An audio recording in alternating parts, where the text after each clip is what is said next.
Okay, it is on YouTube. Thank you.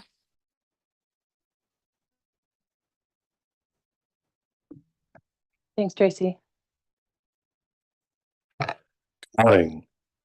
The continuance of special meeting of the Windward Planning Commission, which originally convened on November 1st, 2024, will now come to order.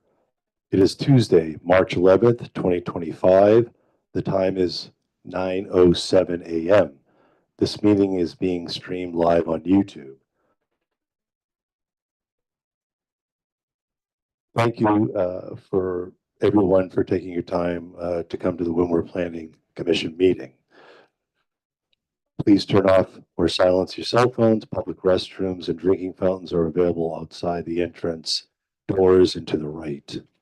If there's anyone here in person who would like to testify, please fill out the yellow sign-up form at the staff table by the door. Also, if you have any written testimony that has not been sent in earlier, you may submit it to staff now.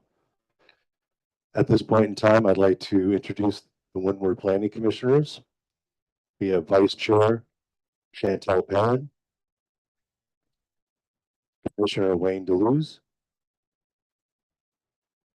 Commissioner Gordon Takaki, Commissioner Lauren Baylog is absent and excused, Commissioner Jonelle Fukushima is absent and excused, and I am Chair Louis Daniele III. We have quorum to hold this meeting. Also present are Deputy Corporate Counsel Susanna Tiapura, who is the attorney for the Commission and is present to advise the Commission on legal matters. And Planning Director Jeffrey Darrow. Aloha. Is present to advise the Planning Commission, the Commission on planning matters should they have any questions. The Planning Director is representing the Planning Department and is not a member of the Planning Commission. Commissioners, please confirm verbally that you have had the opportunity to review the materials related to the agenda item being reviewed today.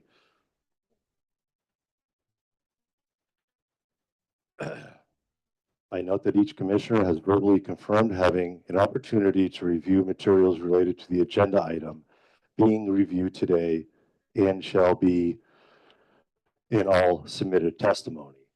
The purpose of this public meeting is to afford all interested persons a reasonable opportunity to comment on the County of Hawaii General Plan 2045 final recommendation draft dated July 2024, and for the Commission to review the draft plan and provide its recommendation to County Council by March 24th, 2025. Today's meeting will begin with testimony. The Planning Department has finished presenting the draft plan to the Commission. The Commissioners may still ask questions of the staff. The Commission will discuss and make the subsidiary motions if they want to change the draft plan by adding, deleting, or replacing language. At the end of the meeting, the Commissioners will either continue the meeting tomorrow, if more time is needed, to review the draft plan, or vote on the main motion made at its November 4th, 2024 meeting to provide a favorable recommendation to the County Council on the draft plan. We will now begin with public testimony, starting with in-person speakers, followed by Zoom participants. Testimony will continue until all heard. Public comments are welcome on any agenda item now or when the item is called. Please keep your testimony respectful and deliver with aloha to me as the chair. Personal attacks and destructive behavior will not be permitted, and the meeting may be paused or ended by me at any time if I deem it necessary to maintain quorum. All public testimony is limited to 3 minutes. We ask each of you to please respect that time limit so we can hear from as many of you as possible. If you sent us written testimony, know that we've read it, so please don't repeat it. If you find that your testimony is repetitive of what others have said or what you have said in prior meetings, please consider simplifying. Please consider simply testifying that you agree with the previous statements rather than repeating them. That will allow us to recognize you and hopefully complete our agenda.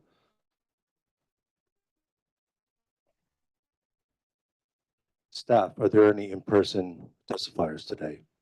Yes, Chair Daniele, we have 8 people signed up to testify in person at this time. The first 2 testifiers are Susan Forbes, to be followed by Brad Kurakara. If you could please come up to the testifier table, I can swear you in.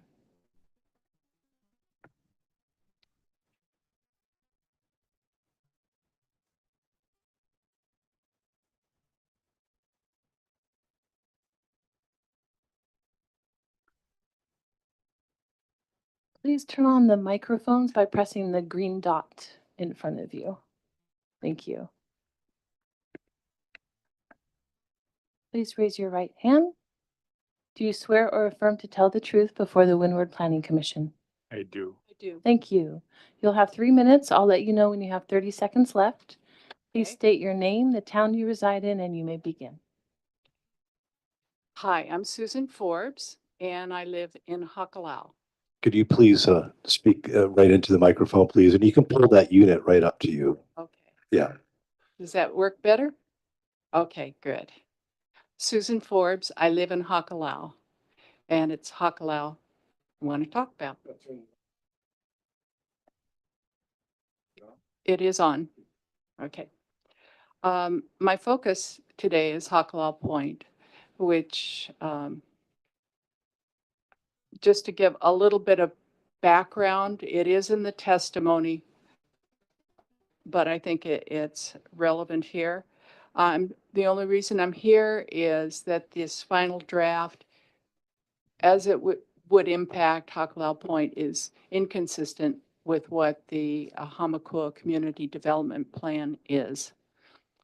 Not arguing about it, just recognizing it, and is involved in it for a long time. So here's some history. I submitted a suggestion plan to the county to acquire Hakalau Point under PONC. Ultimately, that was not successful, although it was a priority for the county. The landowner was not in agreement. That's just a fact. I was also an active participant on the Hamakua Community Development Plan process, which lasted 9 years. Hakalau Point played a major role in Hawaiian history, and my testimony includes some detail on that. It was also the point of the major sugar production activities of the Hakalau plantation for about 100 years. It was the focal point for many, many immigrants, many cultures, and it became the way of, it exhibited a variety of values that we're trying to continue, of engaging in hard work, honoring the people that came before us, collective effort, worthy values. I've included a map or an aerial photo in the testimony of Hakalau, Upper and Lower You have Camps, 30 and seconds Hakalau left. Point. Okay, from 44, 45, that shows the point. There are no houses there, and the urban-rural doesn't seem to fit. There are some safety issues in that community, in that there's one road in and out. So expanding the density of the area could be a problem. It's a scenic area, worthy of preservation, and we're hoping that more of the area is preserved than is presently being considered. Thank you for the opportunity to testify.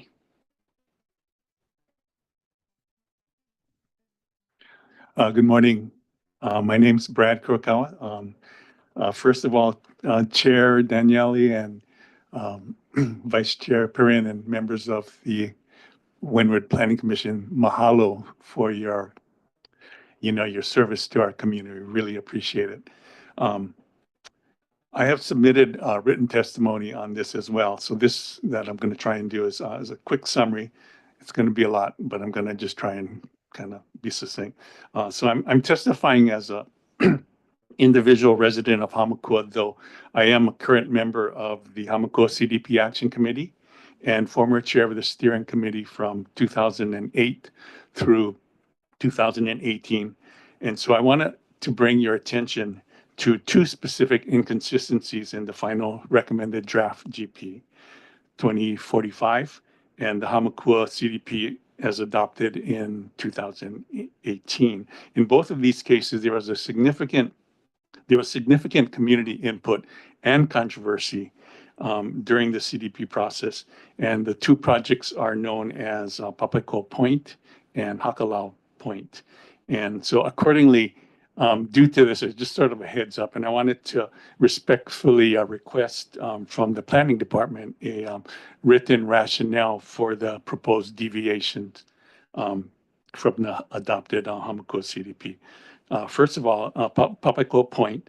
At Papeko Point, the GP draft recommends low-density urban, while the Hamakua CDP shows it as important ag lands, and it's consistent with the current state land use ag designation. And the proposed GP plan is a significant change in land use from its current ag 20A zoning and the CDP. And as I mentioned, there's significant community opposition to the development at that location. The second case, Hakala Point, which Susan alluded to, is we have a very unique site. It's coastal location, cultural, historic, environmental, scenic qualities, and public access. The Hamakua CDP deliberately chose to designate the parcels as open. The CDP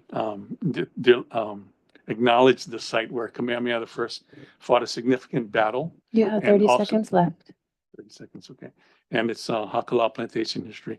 Anyway, so it's extremely, the intent of the Hamakua CDP was to actually encourage future preservation and protection of this extremely unique locale for the enjoyment of the greater community, instead of the prevalent trend of development of private luxury homes along our coastlines. And just as a last comment, I just wanted to comment on the overall general plan process. I generally support the approach and focus of the plan as a licensed landscape architect in planning with over 40 years of experience, both here and on the mainland. Your 3 minutes are finished. Thank Okay. you for your Thank you testimony. very much for your consideration. Thank you for your testimony.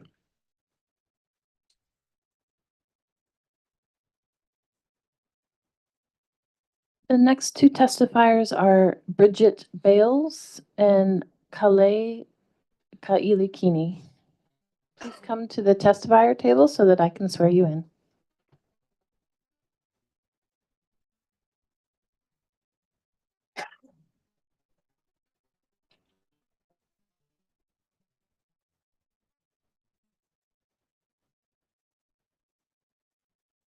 Testing, testing.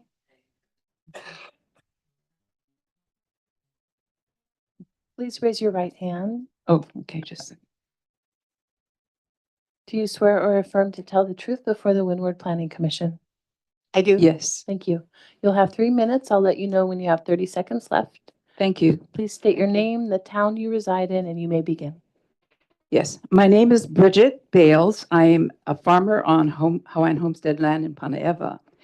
To give you a better sense of how long we have been raising our concerns regarding this fatally flawed general plan.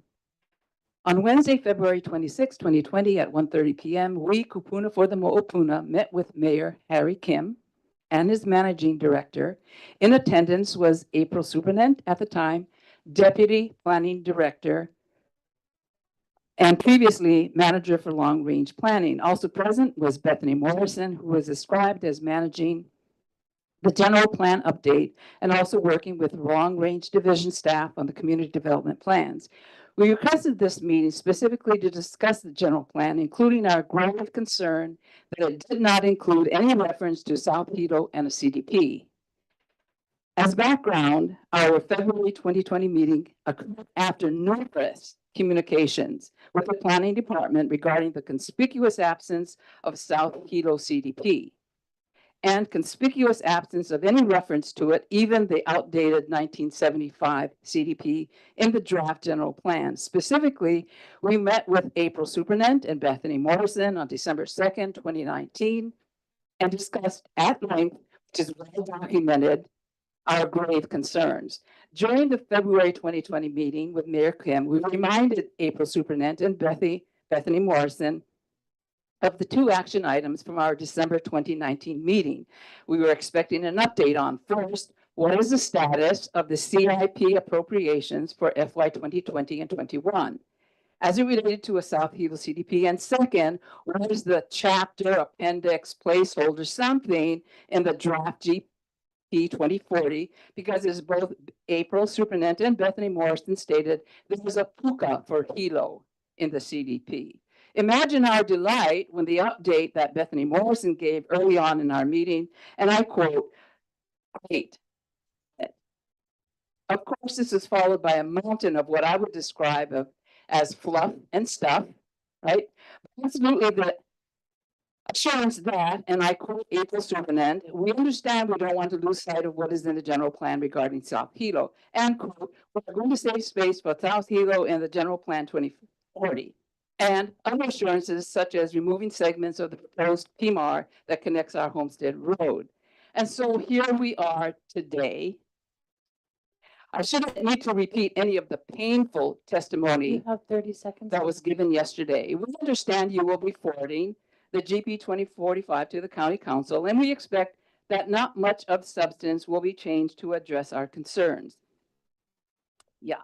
Nonetheless, we are prepared to use other legitimate avenues to address our concerns, as we have so often had to rely on in the past. Thank you very much.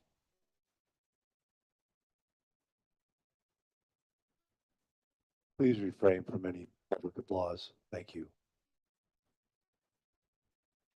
Aloha, good morning. My name is Kale Kailikini, and I was here yesterday, but I'm going to try to put more information on the climate change.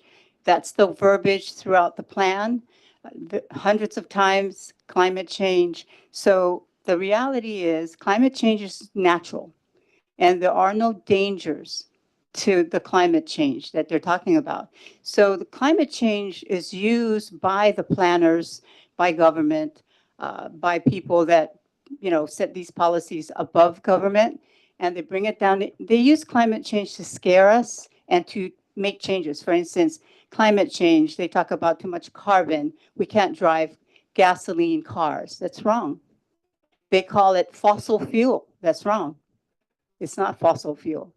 The earth has a cleansing cycle, and after that cleanse, it goes back down into the earth as petroleum, oil. So they want to move us to electric vehicles, but it's been proven to be a failure. In China, they started, and people were not buying the vehicles because they catch on fire very easily. You can't put the fires out. So what is happening with the government? They're buying the vehicles, then they're trying to get us to get on board with that, because electric vehicles will diminish our ability to travel. And that's what is in the plan. They're telling you in the plan that you're traveling too much. And so therefore they're trying to introduce electrical vehicles, which will not last as long as a car, an oil engine. And because of that, eventually when these vehicles run out, you're not going to have anything to drive. So you're not going to have a choice. So if the plan says cutting down your travel, you're really not going to have a choice if we buy into the electrical vehicles, which are dangerous because of the lithium batteries. And so the lithium batteries is a serious, serious matter. It is highly flammable. And we even asked the question to this man named Dan. I didn't get his last name, but he's with Hawaiian Electric. They're starting to go to the Hawaiian Homestead people and get 12.9 acres to build a turbine out there, biodiesel turbine. The problem is they're using lithium batteries, and they do not have an answer because we asked them, how are you going to, cut down the dangers of the lithium batteries? And his answer was, because it's highly flammable, can cause fires easily. You have 30 seconds left. Thank you. And he said that they're working on it. So working on it is not a good answer, because that's in Panaeva. Yeah, that's a homestead in Panaeva. They're trying to go through the Department of Hawaiian Homes to get 12.9 acres of Hawaiian homestead lands. I am on the wait list, 76 years old. I don't even have an inch. So anyway, I will end my my testimony. I just wanted to talk about the weather and about the vehicles, the electrical vehicles. They're highly dangerous. Thank you very much. Aloha. Thank you for your testimonies.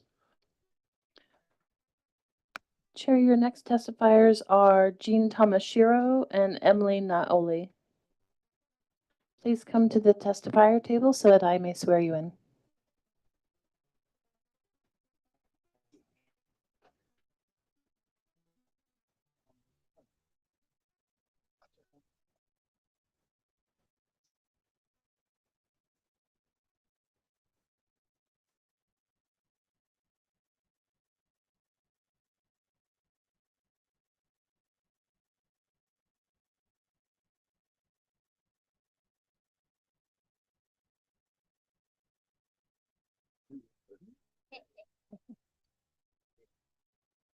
It's all right.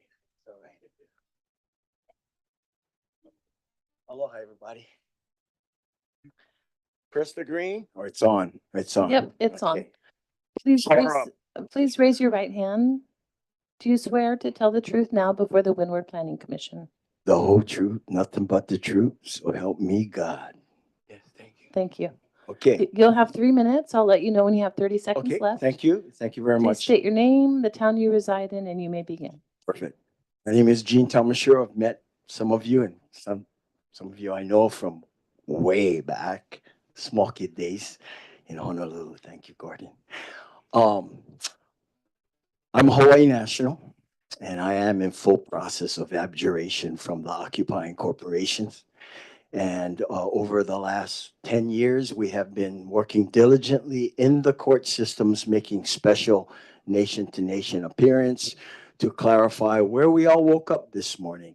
And when I speak to officers or politicians or judges even, a lot of people say, oh, that's above my pay grade. But I remind everyone that truth is sovereign and no one is above the law. We're all equal under the law. So what we did, and we've been doing this for years, but these two are very significant. I have Attorney General Ann Lopez is now 9 months plus in default. What does that mean? That means she did not respond to an official registered mail, and I will leave this with Chair Lewis and Corporate Counsel Susanna, so you can review it. It's all in the public record. It's in the court system. Basically, our claim is real simple, that Hawaii is under 132 years of U.S. corporate military occupation. We are in a state of war, and the occupying power, which you people are attached to corporately, does not have sovereign rights over the land it occupies. So we asked Ann Lopez in a nation-to-nation urgent request, do you have any lawful remedies and enforceability opinion within the United States Constitution and, of course, in our Hawaiian Kingdom law? She did not respond. Her response was no response, which equals acquiescence. So the other person that is now 22 months in default is Dawn Chang, who is the chairperson of the Department of Land and Natural Resources, BLNR. Okay, I'm going to leave these laminated copies with you because I'm sending notice to everybody where we all woke up this morning. And it is incumbent upon all of us to pursue the truth with aloha. And we do possess the law, but what you do with it is your call. You know, I grew up small kid, Hanabata days with Gordon, and we didn't know what happened to our queen 132 years ago. But now we know there is no statute of limitation on fraud, You have and 30 seconds fraud, left. thank you, and fraud vitiates everything. I appreciate, I saw Wayne, we was like in the men's room yesterday. He said, Gene, you gotta come down. What do you mean? We was, sharing. This is Keakua. Everybody, no, no, no, no, no. I'm doing, don't attack me because I'm just a messenger from the Most High. I'm not perfect, but I'm telling you guys, I recommend you do not give a positive, affirmative recommendation because I have brought proof and these people have bring other kinds of evidence that it is Heva. Your 3 Okay. minutes are finished. Thank you. Thank for your you. I will testimony. finish right now. It is Heva and it's outside of the law. I'm making that claim. And the highest law officer in the state of Hawaii has confirmed the claim. So I'm going to give this to Chair. Look at it. It's in the public record. And Susanna, corporate counsel, you guys can look at it and make your decision from the heart and in the truth. Okay. God bless you. Thank you.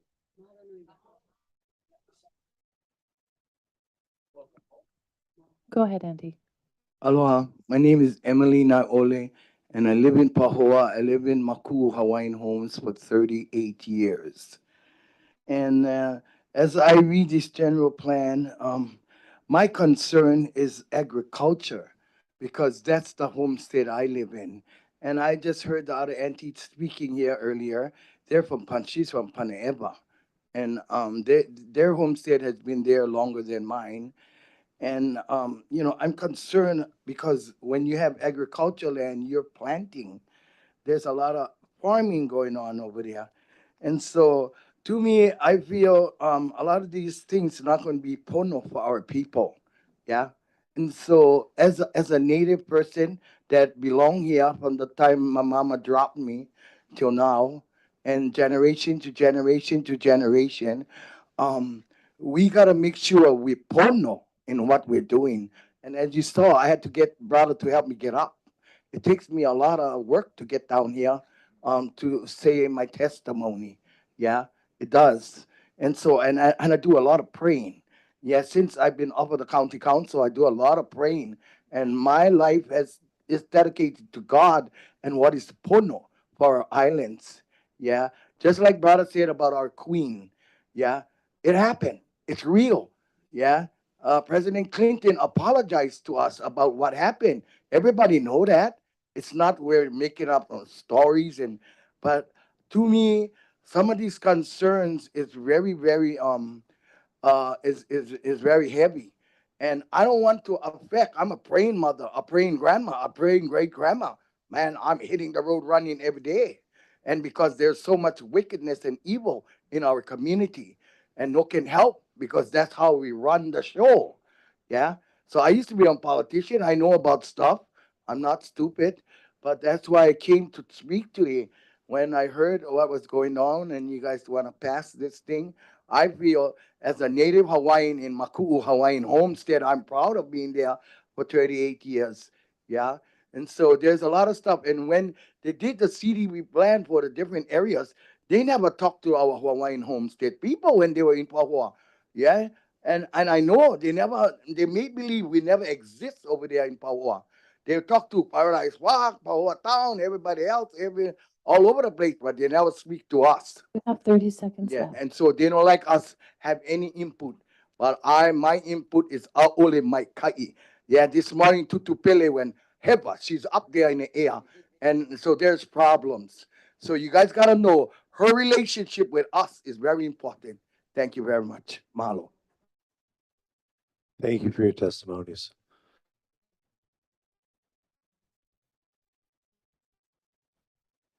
The next two testifiers are Sanoy Sao and Greg Kempanen. I apologize if I mispronounced your names. Please come to the testimony table so that I can swear you in.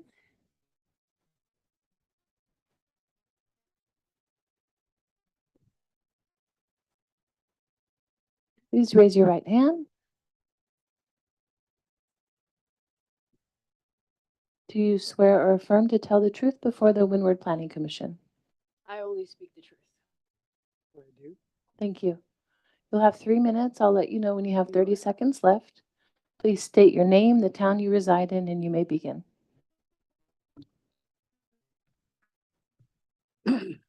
My name is Greg Kempinen, and I live in Puna.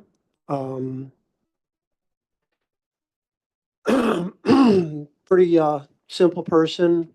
A lot of this is a little more complicated than I would like to get involved in, but basically, I'm not sure if the county council takes an oath of office or what they, if there's something else that they do to be beholden to the protected community that supposedly they represent, serve and protect. But I'm looking at this general plan 2045, and I noticed that the residents or the citizens or the landowners are not even mentioned in it, yet stockholders are mentioned in it. And that is concerning to me. It appears that the general plan is mainly for the benefit of stockholders or the 1% or wealthy elite or corporate donors. I don't know what the definition of that you have as stockholders. I think it should be more emphasis placed on the people that actually live here, that struggle here, that raise their families here instead of stockholders. Why else would the plan? I also have questions like why would you have to rezone the entire island? Even areas that it seems like you would have no jurisdiction, like Hawaiian homelands. Why else would you hold meetings during the day when normal families are working, and not offer times in the evening when people can actually come and share what their concerns might be? I also question the council's plan, if the council plans to take into consideration our testimonies, or whether this is already going to be passed with or without the people's support. I even find it hypocritical that You have 30 seconds left. do a swear to tell the truth, yet I did not hear the same from you. And I would ask that you search your hearts, that you think about your families and all of the people that you love that stay here in making your decisions. Are they going to be proud of the decisions that you make in this general plan 2045? So blessings and balance, balance and blessings, for from balance comes all blessings. Thank you. Mahalo. Thank you very much. Aloha. Is this on? Aloha. My name is Sonoe. I'm from Oahu. I live on Big Island now. I've been traveling the planet for over 20 years. I've been to all the villages. I've been to feel the essence of planet Earth and humanity and where they stand. Keakua woke me up when I was in Nepal building a school for little girls being bought out of slavery. Woke my heart up. Walk the planet. Let go of fear. I fear nothing. I fear no one who stands in front of me. Keakua is the Lord. Keakua is the power. I know that this is all an illusion here. This is not for what's better, what's the good, highest good for humanity. This is corruption we're speaking about. This is violating humanity. Our ancestors and our queen has made it clear to all of us on what this land is meant for, and none of it is being honored. Your heart is not in the right place. We all know this. This is extremely obvious. I have walked the planet for many years to see that the Aloha spirit is the only essence of Keakua left on this earth. And when the Aloha spirit is gone, there will be no life force on this planet. Those who are making the decisions for humanity do not serve the highest good, do not care for the well-being. I have seen it all on this planet, from the lowest of the lows to the highest of the highs. I've sat with billionaires and I've sat with those who have absolutely nothing. And materialism is not the riches of life. Wealth is inside. Wealth comes from the power of your soul. This is for the next 7 generations. And if this goes through, it will not honor the next 7 generations of our people, and nor would humanity be thriving as we are meant to be here as a unity on this planet Earth. It is obvious that corruption is happening. The humanity is awakening, and the Hawaiian people are becoming stronger and more educated. And once the Hawaiians know their true rights, this will all come to an end. I am sitting here because Keakua has called me home to the Hawaiian lands where I am born and raised. The ancestors walk with me. The ancestors are present with me here and now. And they're very disappointed in what has happened to these Hawaiian islands. Big Island is the last essence You have of 30 the Aloha seconds left. spirit. And with that, I will thank the ancestors. Na'amatua, mai tarahiti a taratau, mai taho'otui a taharawai. Na'amatua, la tahina tua, la tahina aro, la ta'atau itarani, o tiha itarani, o ve itarani, nunuru itarani, o tahoro itarani, ea na pura pura a oto o ta pai Hawaii iti. E marama o to la ato, e uru i tarani, e uru i tahanua, e uru i ta pai aina o Hawaii iti. E ho mai i ta Your ite, 3 minutes e are ho mai finished. i ta Thank you for your ita. testimony. E ho mai i tuve ata mai, e ho mai i mau popopono, e ho mai i ta ite paparua, e ho mai i tata mana, amama ua noa. Ua noa lele vale. Mahalo nui. I was speaking to your souls. You know what to do. It's in your heart. It's up to you to choose. Everyone has a choice. Thank you for your testimonies. The next 2 testifiers are Megan Isaac and Laka Otero.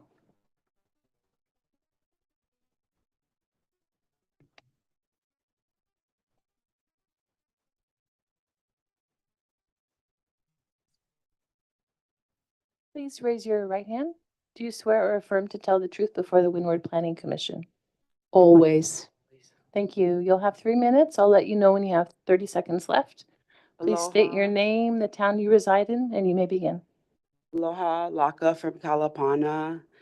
I think that this plan does violate so many rights. A lot of us are sustainable. Yeah, we need the access to our water, taking away catchment rights for us to collect our water when the system does not provide the water. So taking that away does not make any sense. It's a violation, which is, it's free to us. It comes from the sky, yeah.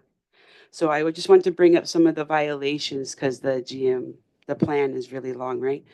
Restriction on agricultural rights, which takes away farming, which takes away food, our sustainability, our resources to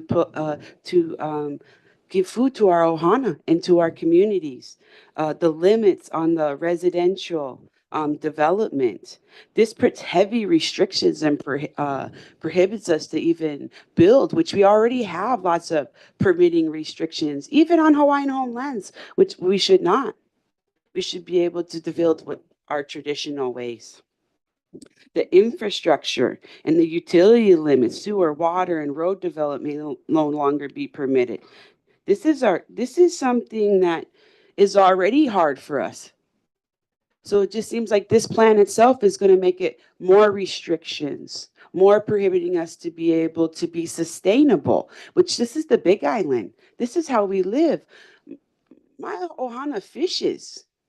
The limited access that we have to get to the ocean right now is detrimental on us. Pohiki boat ramp, the funding was stolen to give to Hilo. There's so many limits on Puna already that if you start stripping our access and our rights to water, to grow food, and to fish, not only can people not afford the rent here, but now you're raising the property with all this rezoning from agricultural to urban. We live on Big Island. If you want urban, go somewhere else. We need our resources. Yeah. The impact that it's going to have, let's see. So much of our land's already stolen already. So I don't even know how you guys can continue to say you're gonna redevelop land that's not developed, and it's not developed for a reason. Yeah, our ancestors are there, burial grounds. Yeah, they're already being devastated already. Keho Bay building the You have 30 bungalows, seconds left. taking away. So the takeaway from this is that if you're really doing it for the people, for the 7 generations, as Sonoy and everyone has stated, then you really need to revise this plan and include the people. Give us notice, proper notice. Make meetings after everybody's pow with work. Yeah, on the weekend. Give notification, newspaper, Facebook, social media. Include us and think about the 7 generations, because the impact that all you have done already has already devastated our life. We need you. Your 3 minutes are finished. Thank you for your Mahalo. testimony.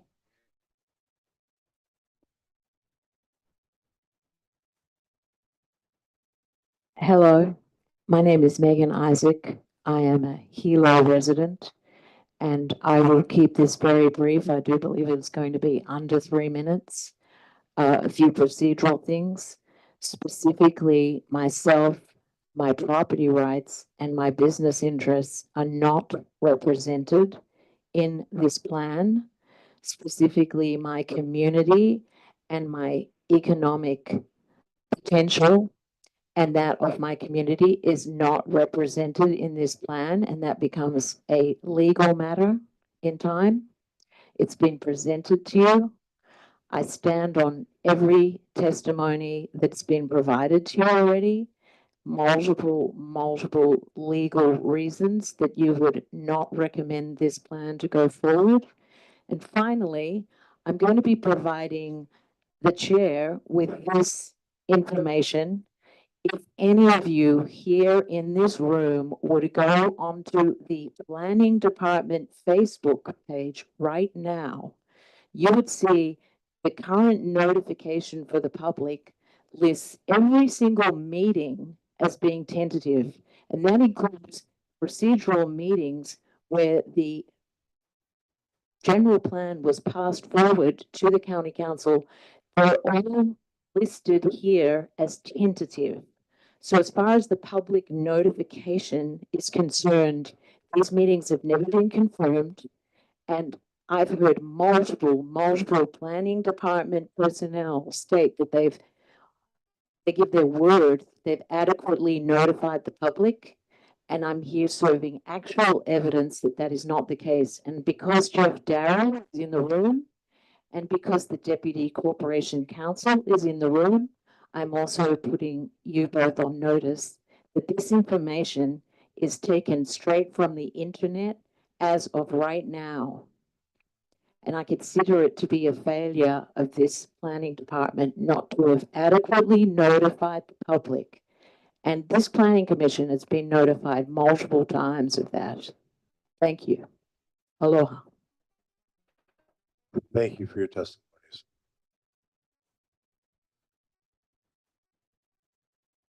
Chair, there are no more in-person testifiers at this time. Do we have any Zoom testifiers at this time?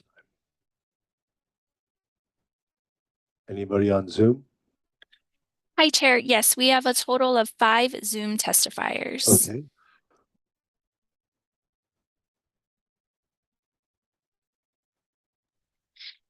The first testifier is Bob Douglas, to be followed by Jacelyn Auna. Bob, if you could please unmute yourself and turn on your camera video so that you may be sworn in to testify. Okay, done. Please raise your right hand. Do you swear or affirm to tell the truth on this matter now before the Windward Planning Commission? I do. Okay, you will have 3 minutes and I will let you know when your 30 seconds remain. Okay, great. Thank you. My comments are, first off, that the plan seems to be missing a requirement for a traffic study for the most impacted areas. That's been talked about and promised and then never delivered upon. So that is missing. I would like to comment on the environmental protections built into the plan. I'm actually in support, or not in support, but I do believe that climate change is real, and I fully support policies and projects that reduce environmental harms to our ecosystem. So thank you for protecting our environment. The plan should include converting all fossil fuel plants to photovoltaic plants with battery backup systems. And there's new technology that is coming around the pipe that is not the lithium ion batteries, that is safer and it does not catch fire like the lithium ion battery. So it is getting safer. I would like to request that the plan include a new air quality monitoring station to be installed around Keaukaha. The current station at the hospital does not measure the true impacts of the Panaeva Industrial District upon the DHHL beneficiaries' lands. I drive Railroad Avenue quite frequently. I live in Panaeva. The prevailing winds, it seems, during the daytime obviously are going up inland, but at nighttime the winds often turn and they're distributing the smoke from the Helco plant onto Kilkaha and Panaeva. So we really need a station to monitor the actual situation there, because the one at the hospital is not an accurate reflection of the pollution in the area.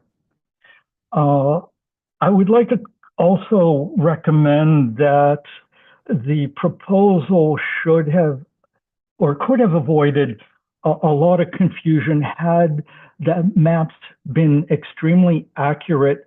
They're totally inaccurate. For example, in the Panaeva area, they have a proposed road going through people's properties, and I'm sure that's not what the Planning Commission You have 30 intended. seconds left. Finally, I would like to ask the Commission to consider having at least one Native Hawaiian familiar with the unique aspects of DHHL lands on the Commission or available to the Commission for consultation, because had they had that, much of these issues with DHHL could have been avoided. Thank you Your very 3 much minutes for your are time. finished.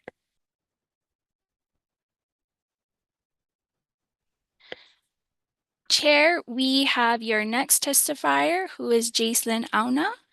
Jacelyn, if you could please unmute yourself and turn on your camera video so that you may be sworn in to testify. Okay. Please raise your right hand. Do you swear to affirm or affirm to tell the truth on this matter now before the Windward Planning Commission? Yes. Okay, you will have 3 minutes and I will let you know when your 30 seconds remain. Please state your name and the town you reside in and you may begin. I am Jacelyn Auna. I am from Keaukaha, Hawaiian Homesteads. I am here to oppose this 2045 general plan. I'm really not in shock that we even have to come to this point as a beneficiary of Hawaiian homelands to reaffirm the county of Hawaii that we are not going to sit here quietly. I mean, why do we have to keep going in circles? My great-grandmother, my tutu, Abinapia, who fought for our rights and our land, continue to support leaders and politicians. She fought that how many years ago? I just turned 40. And 40 years of same circle we're going. So let's stop that. I just hope I'm hoping that you can do the right thing for us, right? Do the right thing for us. We dizzy. We don't want to be going in circles again. And also like I believe that everything falls on transparency, the lack of transparency. We weren't informed. You know how I found out more details is because I have Ohana that are constantly sharing information. And because of them, I'm well informed, right? Especially about today's meetings.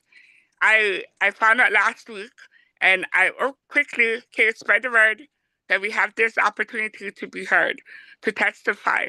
And again, the transparency, like where was the conversations that was held with the HHL people? Was it the members of all our communities on this island?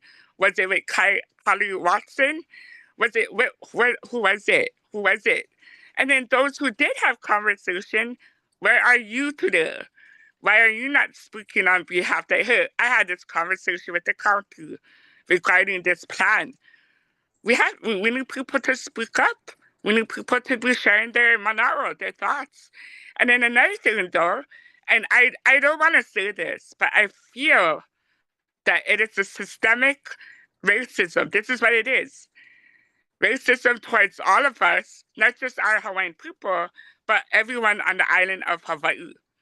That again, you're going to place Hawaiian Homes land on a plan and without the consultation of the people. I heard from others that are not even Hawaiian, live in other communities, saying the same thing. Where's the consultation? We need help. You have 30 seconds left. Yes. So what I'm saying is include us, be inclusive, be honest, and do what is right for us because we don't want to have to go in this circle again. Mahalo.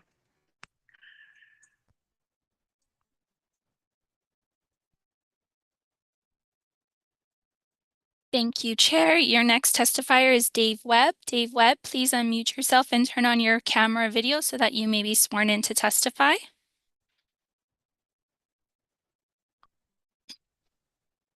All right. Well, I think I'll just do it without the camera here. All right. Anyway, can you hear me? Okay, let me just swear you in. Dave, Okay. please raise your right hand. Do you swear or affirm to tell the truth on this matter now before the Windward Planning Commission? Yeah, my right hand is up and I do. Okay, you will have 3 minutes and I will let you know when your 30 seconds remain. Please state your name, the town you reside in, and you may begin. David Webb, and I'm in Pahoa area, Puna. And first of all, real quick, somebody mentioned stockholders earlier, and I think he meant stakeholders. And, I think if there was just one change and only one change that you need to put into the general plan, if it goes through, would be to change the definition of stakeholders. I mean, we don't need or want everybody in the world to have an influence on the plan. The stakeholders are really just the permanent resident families on the island, the ones that are going to be here forever, and those are the stakeholders. Well, anyway, it sounds funny, but I am kind of in favor of the general plan, although editing is required. We need to add necessary features, remove problem areas, make corrections, and improve readability. I did mention some of this yesterday, but I wasn't very organized. I just want to very quickly see if I can quickly go through some. See, another round of review and editing is more than justified because a fourfold increase in the scope of the plan was never pointed out to the people, such as myself, who thought it would continue to be about physical development of the county. Well, in 2016, the county charter was changed and physical development became physical, economic, environmental, and sociocultural well-being. While changing development to well-being is a good improvement, adding economic, environmental, and sociocultural gives the plan much more power and authority And that should have been made clear when calling for citizens to participate in the comprehensive review. Now, the plan could be used to attain self-sufficiency where each family thrives on their own land, as envisioned perhaps by King Kamehameha III when he initiated the Great Mahele.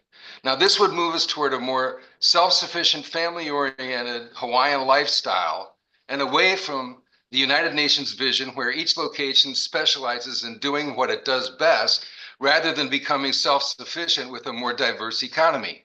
Well, you can see this specialization in the general plan's focus on tourism and agricultural exports.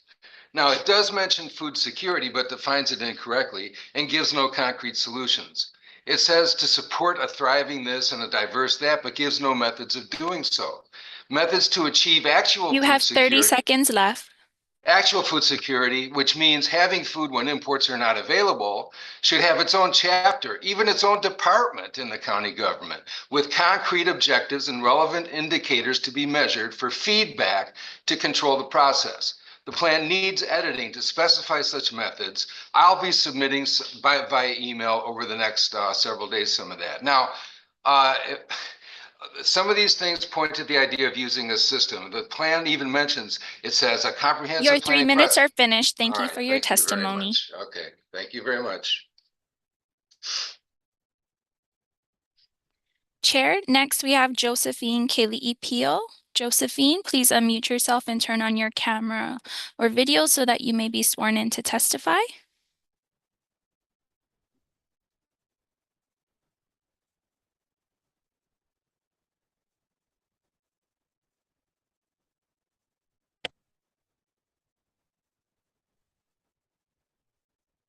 Josephine? Oh. Hi. Hi, good morning. Good morning. Please raise your right hand. Do you swear or affirm to tell the truth on this matter now before the Windward Planning Commission? Yes. Okay, you will have 3 minutes and I will let you know when 30 seconds remain. Please state your name, the town you reside in, and you may begin. Okay, my name is Josephine Kili'ipio. I reside in Kailua Kona. And I did testify yesterday, but I just wanted to testify again. Dear commissioners, please do your best not to submit a favorable recommendation on the General Plan 2045 to the Hawaii County Council. Although the planning department keeps claiming that they held all their meetings and sent out all their mailings to notify the public of the general plan meetings, they obviously did not reach the majority of the public. 6% of the total 208,000 population of our county is an unacceptable percentage, especially when we all should know by now that many of the East Hawaii people commute daily to the west side of the island for their employment and thus have been unable to participate in this process because the process is working against them. In 2012, well, okay, wait, just a minute. You know, I just heard someone say climate change is real. It's actually not real. This whole plan that's before us, this climate change plan, is actually a depopulation agenda. Go and read the Deagle report, DEAGLE, Deagle report. It's all in there, okay? A depopulation agenda. In 2012, Act 286 was passed to adopt a climate adaptation policy to address the impacts of climate change. And now, in 2025, 13 years later, the County of Hawaii must comply. Do not comply. Do the right thing for us. Don't comply. Thank you. That's it.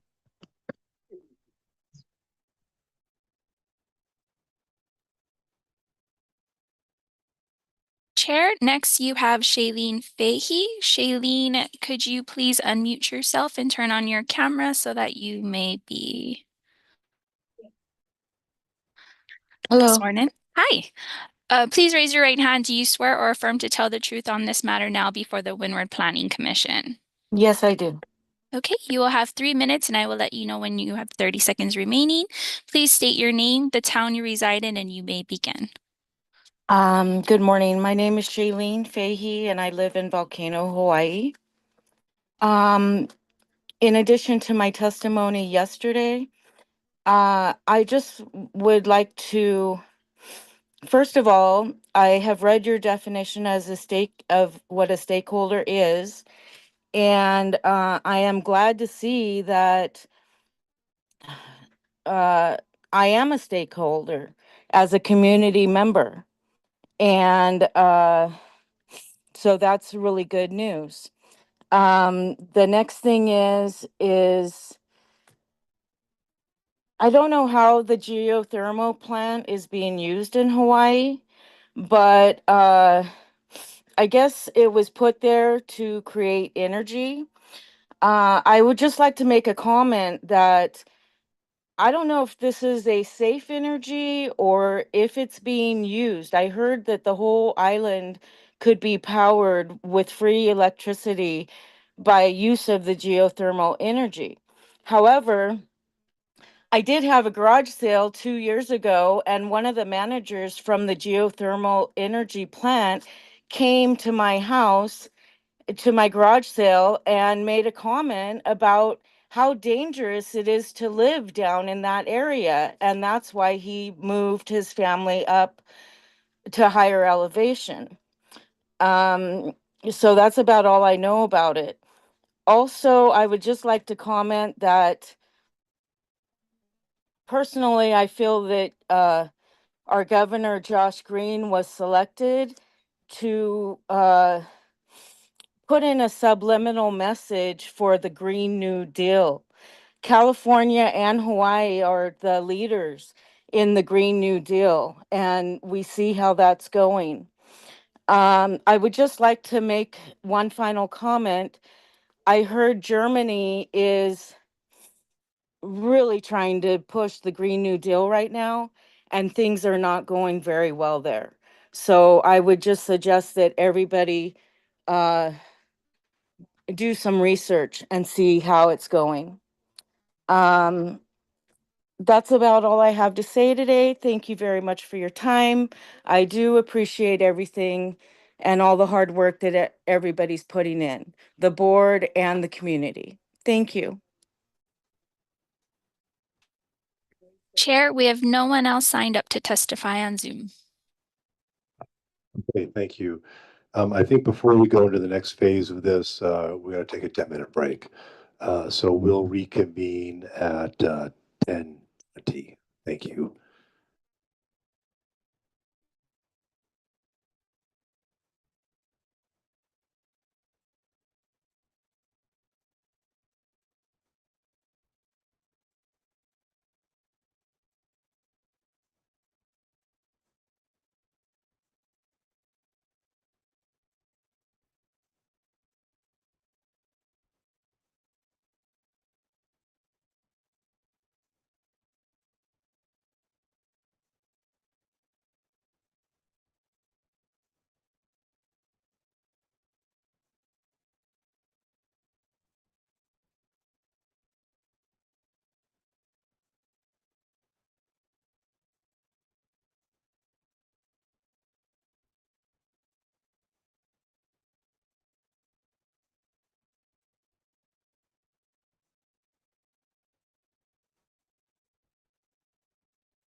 Okay, we're back from our break.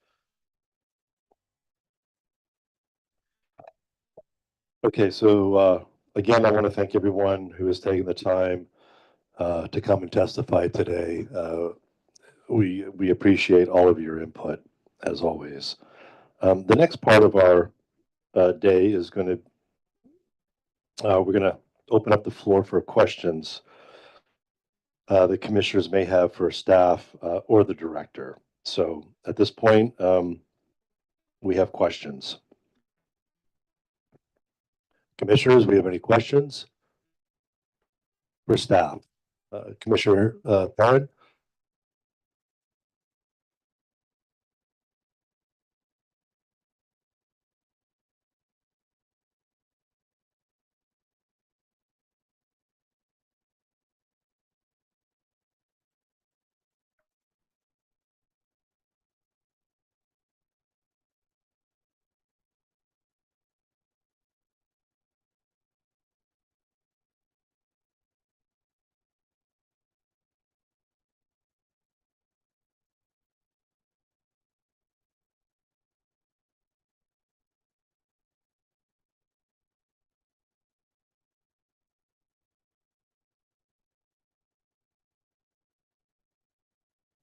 Okay, I was just informed that we have one more testifier, so we will take that testimony at this point in time.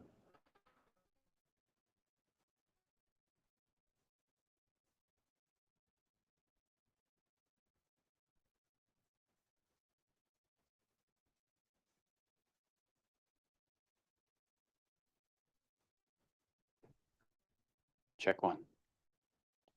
Good morning, Kevin Hill, Hakalau. Thanks for sneaking me in. I'm on my way to Kona to pick up my daughter from the airport, so pretty excited to see you. Pardon me, sir, I apologize. Please raise your right hand. Do you swear or affirm to tell the truth on this matter now before the Windward Planning Commission? To the best of my ability, yes, sir. Thank you very much. Please introduce yourself, the town you reside in. You'll have 3 minutes. I'll let you know when you have 30 seconds. So again, Kevin Hill, Hakalau, and I won't be 3 minutes, probably more like about a minute. This is just a document that I printed out for you guys. I'll post it also, upload it. This is called Understanding Agenda 21. So one of the things that occurred to me is that most people don't have any idea what Agenda 21 is. Even people that have been really intimately involved in this plan don't know what it is, or like how can this have so much of this thread all the way throughout it without it. And this document kind of goes into why that is. Actually covers ICLEI, covers what they call the Delphi technique, which is part of how the protocol and how this is run, covers stakeholders. It's not that big of a read. It's about a 30-minute read. And so I made a copy for each of you. You can flip through, just hit the highlights even if you want, but it is it's written by a group called Freedom Advocates. So it's looking from that perspective. How are we protecting personal liberties as we go forward and trying to manage a really unruly world? And so it's that perspective. And so I just wanted to recommend it to you. I made hard copies for you. I know you're tasked with reading everything that's posted, which is an overwhelming task from what I've seen posted online, and I will put it online as well. But I just wanted to bring you guys copies and highly encourage you before you make your whatever determinations about what amendments you're going to make going forward, which my hope is that we surgically remove everything related to this out of any plan that we produce, because I'm an advocate of personal liberty and solving our own problems with minimal outside interference, because I think we got a bunch of smart people at the county and a bunch of great volunteers and a bunch of really good people in this county. So I'm just going to leave that for you. And that's my testimony for today. I'll save the next 2 minutes for my next testimony. Thank you very much. Appreciate it. Thank you for your testimony. Appreciate it.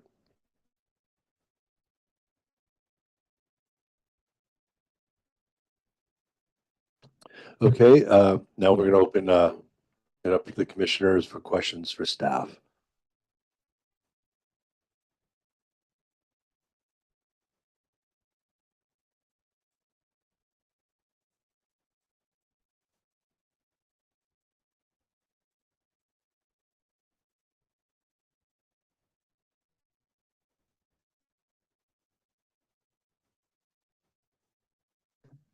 Good morning. Um, so I have a question in regards to the Hamakua development plan. I guess that also includes the Hakalau point. And there's some concerns of inconsistency with that development plan versus the GP 2045. Are you folks aware of those inconsistencies? Aloha, Bethany Morrison with the Planning Department. Thank you, Vice Chair Perrin. So for the mapping, I believe you had testimony regarding 2 areas in the Hamakua Community Development Plan. I could take a closer look, but from my memory is that there was a close look at the existing zoning to understand what those zoning entitlements would be, and then the mapping was done to make sure there was consistency there. Can we go ahead and work on those inconsistencies and make sure they jive according to what the Hamakua CDP was, and that it meshes well in the current GP 2045 that's being presented. I think was Papaiko Point, and then the Hakalau CDP zoning from ag to, not sure if it was natural, but if it was a different zoning. But I think it was zone ag, but then it may have changed. Chair, Could you? if I could address Commissioner Yes, Vice please. Commissioner Parent, can you do us a favor and bring up the general plan map? As I'm not sure if you have the Hamakua CDP as well. Yeah, give me just a minute while I do that.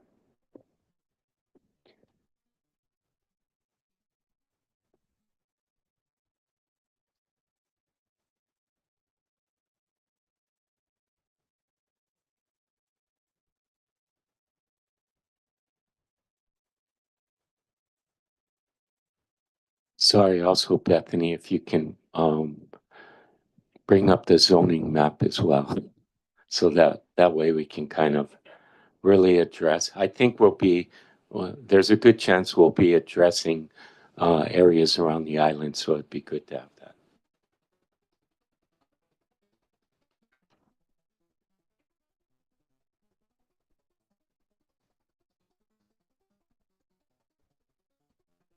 Thanks. Thank you.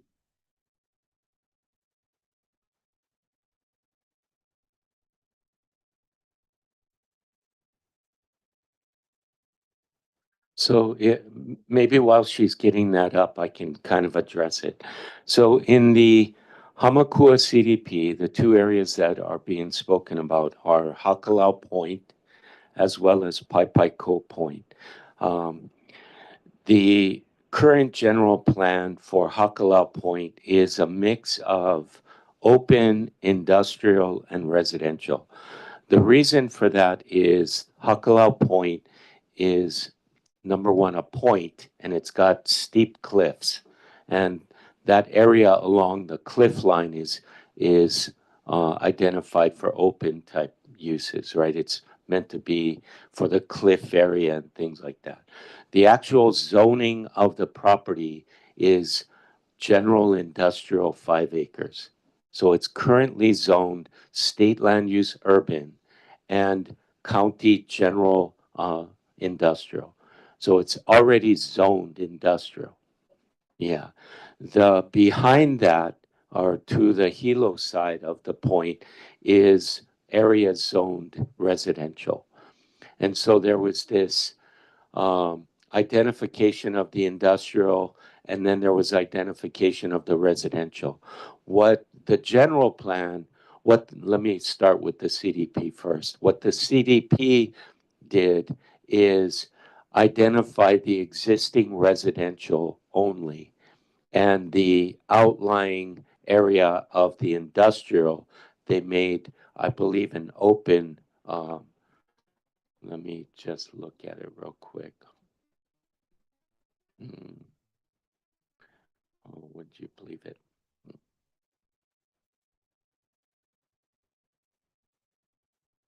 Director, I have the proposed general plan maps up right now. Okay. Do you have the CDP? Not yet. Oh, you do. Okay. So this is the proposed general plan. Can you do me a favor, Bethany, and click the third one up from the bottom? That one, yeah. And then unclick that, yeah. So if you go to the left, that's the current general plan right now for that particular area. So you'll see the industrial, then you see the change that's happened. Basically, the difference between the general plan here that's being proposed and the CDP is a portion of the residential near the point that is residential. In the Hamakua CDP, you'll see that they kind of leave the point in, I believe, an open designation, but let's confirm that.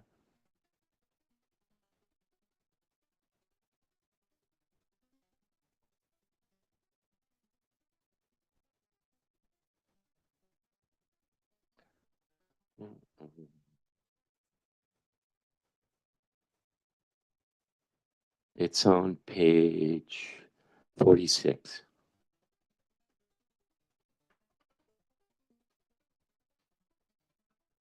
So you'll see the point on the upper portion of the map, and basically they've made the point all open, even though it's currently zoned state land use urban and county general industrial.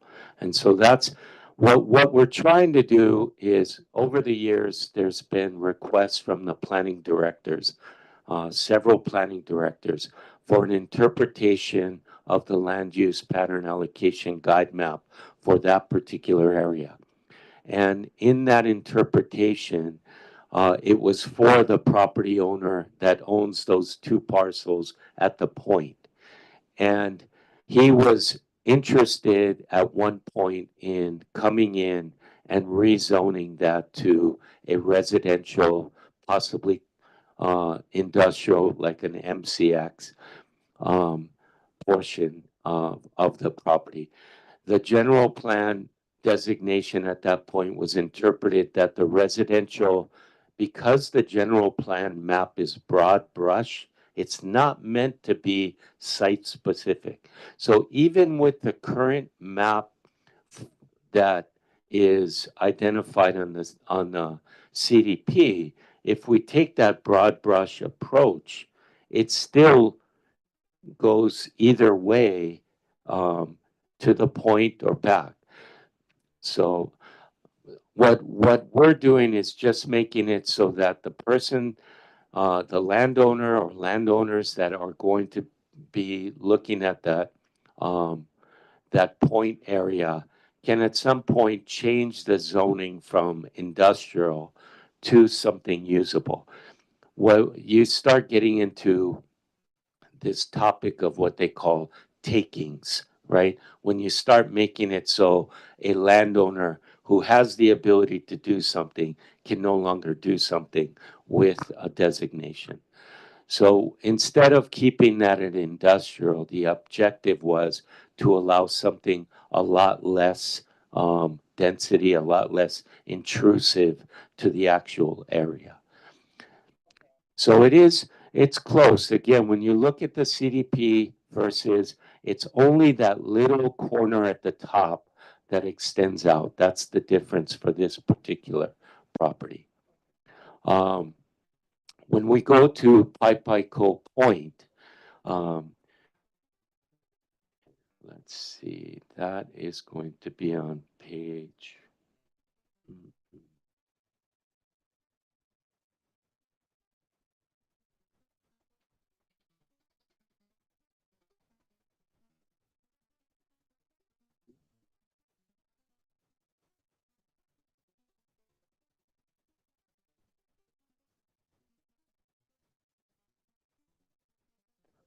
That's going to be on page is this? Oh boy, 43. So a little up. So that's the CDP for the property that's being spoken about, which is the property. I don't know if that property there that the mouse is on. So it's a large property, and currently, can you bring up the? Yeah, we can take a look at the. So this is the current general plan, which identifies the entire property for low density urban or single family residential type uses.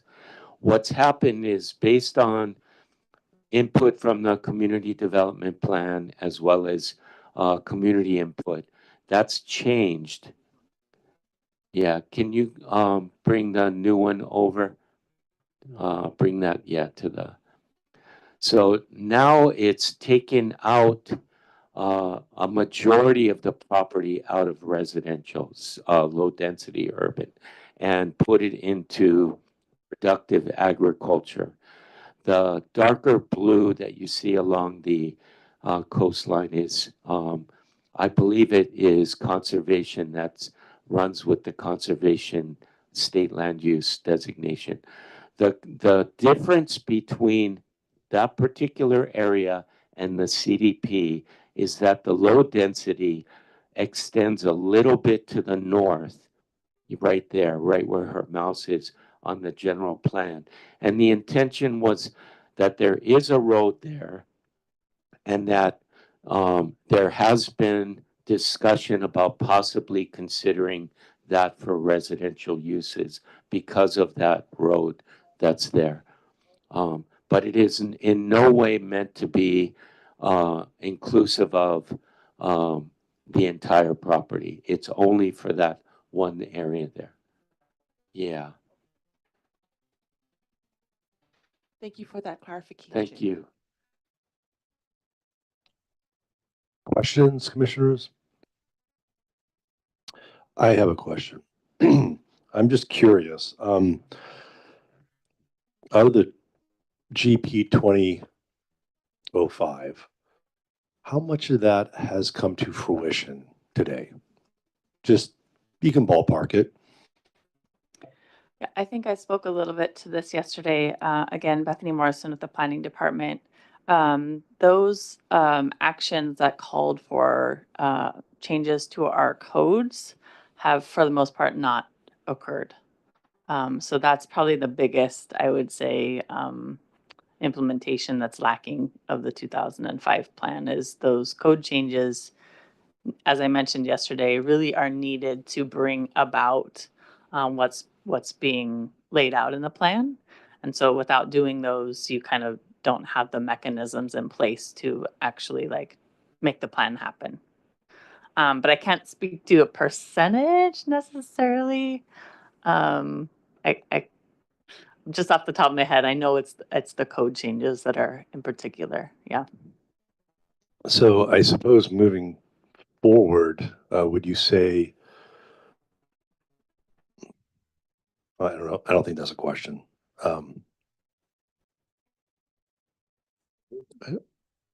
Yes, Director. Thank you.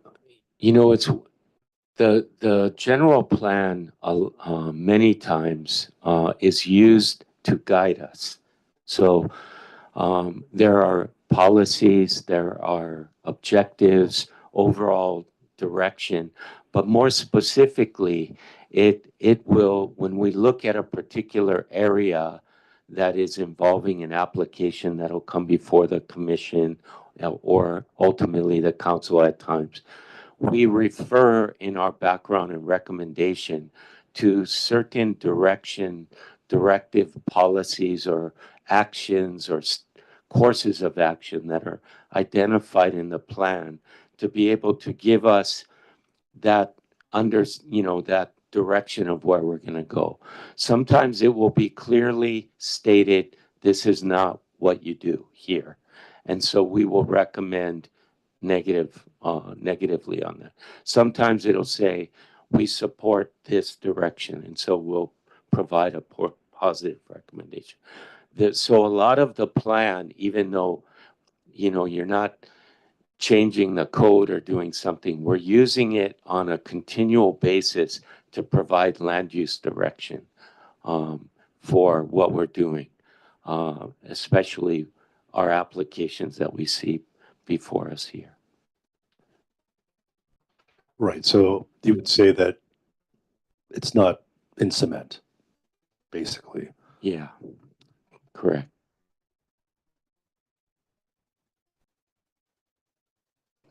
I have a question.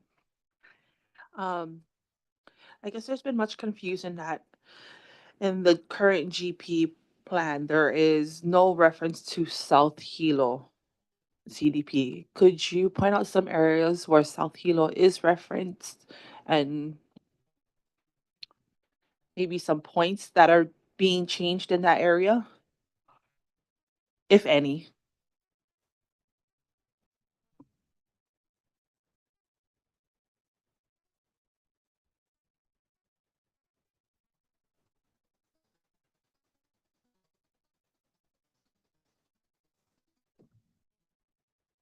Thank you for the question. Janice Hata with the Planning Department.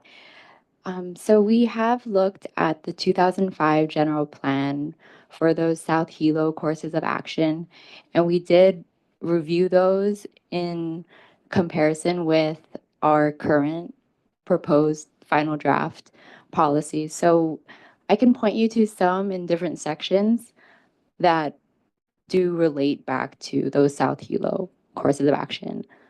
So for example, in the economic section, in 2005, we had a course of action for South Hilo, section 2.4.2, South Hilo, section 2.4.2.2, courses of action A, encourage the state to provide the necessary funds for the development of the university complex and airport facilities, provide necessary support services and facilities to aid the development of these complexes. So in the proposed final general plan, we have a policy. I might have to see if this policy number is correct, 34.12. Just for the record, could I also ask for the page number? Sorry. Sure.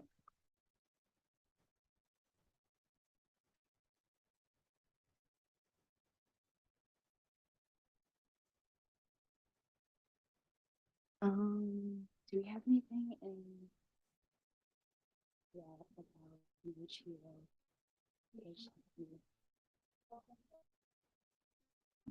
Sorry, page 166, sorry, 34.12. Is that correct?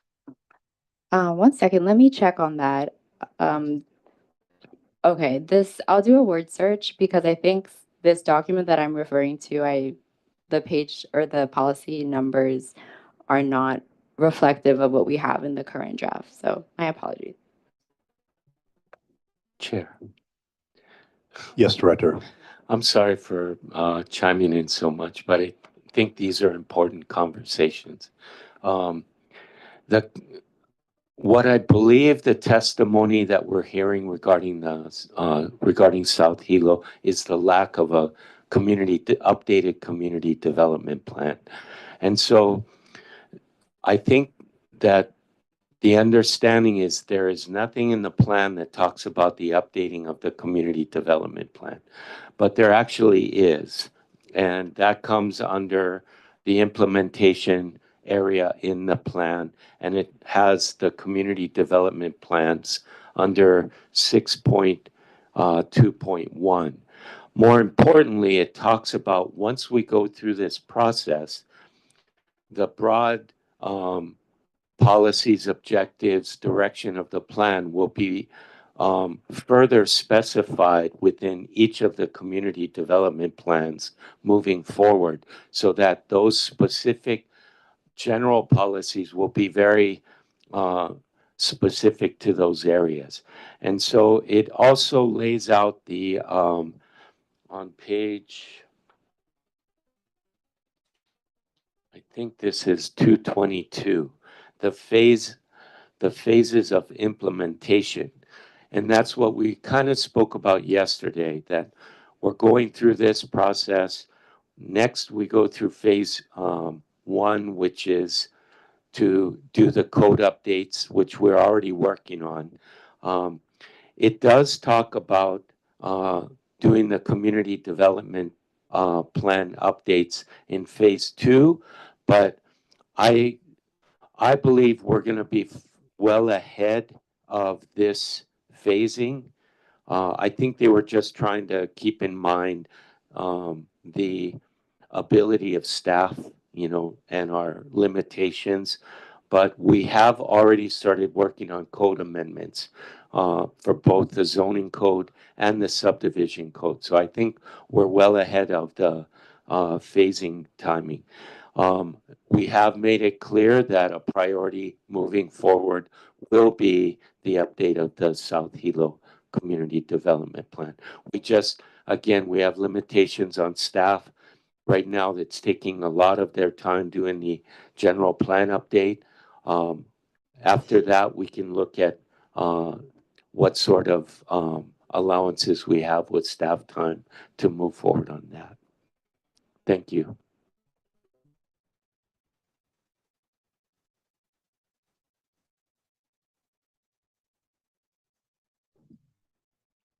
Okay, so sorry. So I just want to kind of reiterate what was said just for clarity.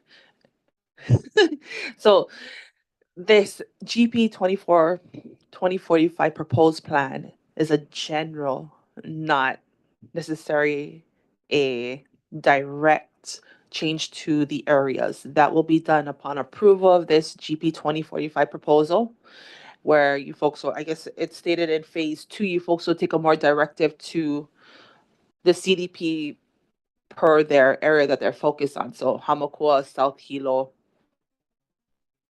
Kona, and so forth. Yeah, I think it's better spelled out in the plan where it talks about the purpose of the plan, as well as the authority. It talks about the general plan being the policy document of the long-range comprehensive development of our island.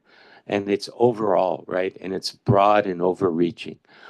When you start to get to each area, those are more specific through the community development plans. You're not going to find something in here that is going to be other than what we've been trying to do, like the overall island. So like our land use pattern allocation guide maps. That is for the overall island, but we do take into consideration all of the specific uh, plans that have been adopted at this point and move forward from them. Moving forward, we will again work with communities to be able to update the plans. The two plans that are most current are Hamakua and Ka'u. The Hilo plan is the most outdated. We had a series of plans get adopted in 2008 or about that time with the Kona CDP, the North Kohala and South Kohala community development plans, as well as the Puna community development plan. So we still have work to do, and this is kind of an ongoing process. Thank you very much. Thank you. Okay. So a CDP is there a time limit on that, or is it kind of an ongoing organic type of thing? Within the community development plans, they too call for an update cycle. And I think it's every 10 years is what has been the standard that's been called for, but that's not realistic as we've seen. And also we've noted that communities don't change that much in a 10-year period. So that has been sort of the update cycle for those community development plans. Thank you. Chair. Yes, Director. Thank you. If it's okay with the commission, if I could take a bit of time and be able to address the comments and questions that came up regarding Department of Hawaiian Homelands, if that's okay. After yesterday's hearing, we did go back and take a look at the plan itself, not only the current plan, but the proposed plan, as well as the comments that we have received. We have submitted to the commission proposed changes, not only in written form, but also on the map in regards to the comments that have come in from, let's see, DHHL Chair Kali Watson in the memo dated February 28th, 2024. So we have made these proposed changes. I cannot answer as to why they were not incorporated originally, but moving forward, we will incorporate or request that these proposals be part of your amendment. I would like to Director, sure. if you let me know, I can share them up? screen and Zoom Sure. whatever you want me to reference. Okay, thank you. Yeah, give me one sec. I just wanted to briefly touch upon our memorandum of agreement that was referenced yesterday. This is a memorandum that has been in place between the County of Hawaii and the Department of Hawaiian Homelands since 2002. There was a very detailed memo done by Director Chris Ewan that really lays out that relationship between the county and the Department of Hawaiian Homelands. And I just want to briefly touch upon some of the statements that are made in it. It says the County of Hawaii and the Department of Hawaiian Homelands have adopted a memorandum of agreement. It covers various areas such as the payment of real property taxes and the county maintenance of facilities on DHHL property, but it goes much further than that.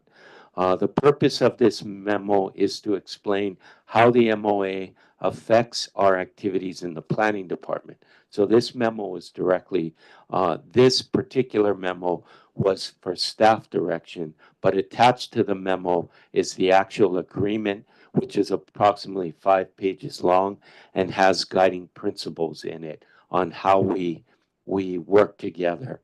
But it does say in the beginning that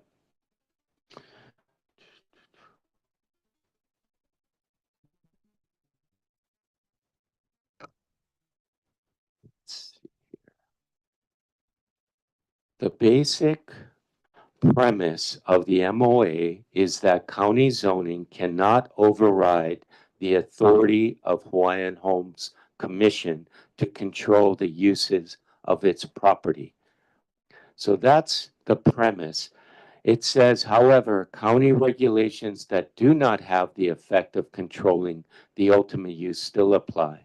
Much of what the planning department does, subdivision approval, plan approval, building permit review, happens after the determination of the basic use has been zoned. These planning department services are necessary for the orderly development of land in the county. Under the MOA, the DHHL will determine the uses for its lands through its own planning system and will follow land use plans adopted by the Hawaiian Homes Commission. So that's the premise of the memo. We can share that with you folks, and so that you can kind of see this MOA that we've been working on since 2002 in collaboration with DHHL. Many times in relation to zoning, a good example, we go through a process, right? Somebody wants to rezone their land, they submit an application, they go before they get a recommendation from the director to the commission. The commission provides a recommendation to the council. With the Department of Hawaiian Homeland, they send us a letter, just a simple letter stating, we would like our property zoned this. And so we go and we change it on our map. And we attach that letter that when somebody asks, how did that become this? We can refer back to the letter from the Department of Hawaiian Homeland saying, this is how this became zoned this way. And then after that, they can come in for subdivision or whatever they would like to do. There was a period of time where there was still apparent conflicts between state land use designations and county. And so DHHL was able to get an opinion from the state, basically saying the same thing, that the state has no authority over Department of Hawaiian Homelands for their uses. And so that's basically, so when we hear that, our relationship with the Department of Hawaiian Homelands has always been, they have the authority. If they want to do this, they have that ability. The MOA kind of made it so that there was a period of time where they were having a very difficult time enforcing certain things that were happening on lands. So my understanding, and I'm not sure if this has changed with the overall structure, but the agreement was that if they came in through our process, like a building permit, then we would, do what we do as far as building. They build it according to the building code and they meet that. If they want to, be able to do whatever county process and there's an enforcement issue, we can get involved in that, and that's kind of the relationship we've had. There's been times where they've asked us to help out with certain enforcement actions, but sometimes they need to take care of it, right? Because they basically are operating under their authority. But overall, the relationship, in my opinion, has worked very well in regards to this memorandum. And again, I apologize. I am not sure why there wasn't responses to the comments, but again, we're going to make that clear today and try to move forward and get that corrected. Thank you. Bethany, maybe it might be good if you could bring up maybe the map first. That was one of the requests from the Department of Hawaiian Homes to change the industrial land use pattern allocation guide map for Department of Hawaiian Homes lands to extensive agriculture. And so that's the map that you see up there. Maybe if you could show on the mouse where that area is with the industrial. Yeah, it's over in that corner there.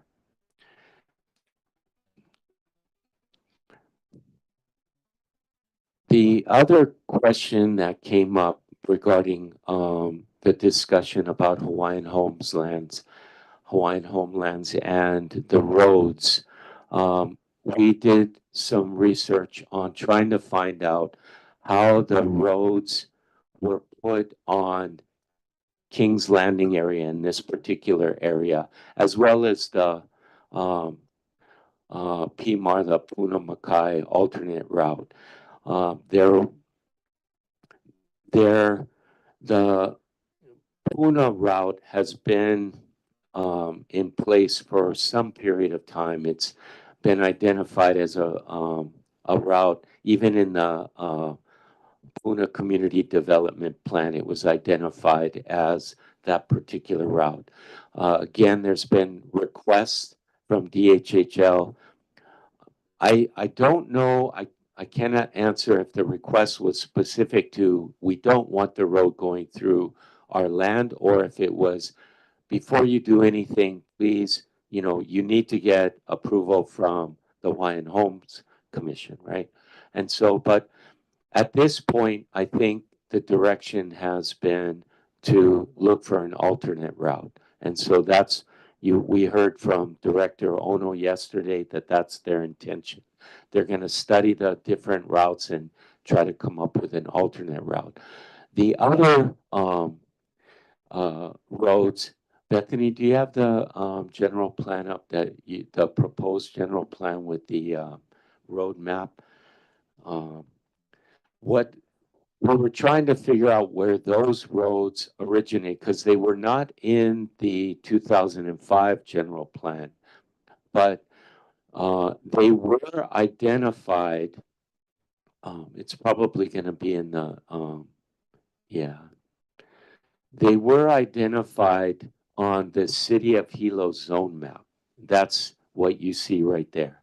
So those red lines that you see in the King's Landing area were roads that were identified through the City of Hilo zone map, which has been around since the 60s, actually, the map itself.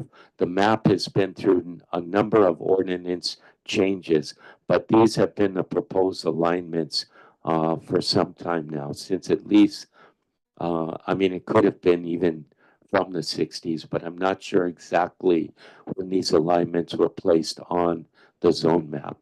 The zone map was created in the late 60s and it had been amended numerous times over the years. But again, what we can do is remove these proposed alignments off the road segment map.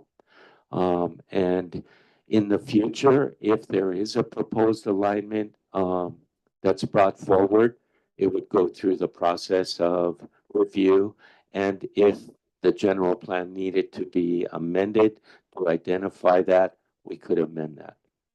But ultimately, the council will have the final authority of what changes happen. What we're doing is considering an amendment at this time. Thank you.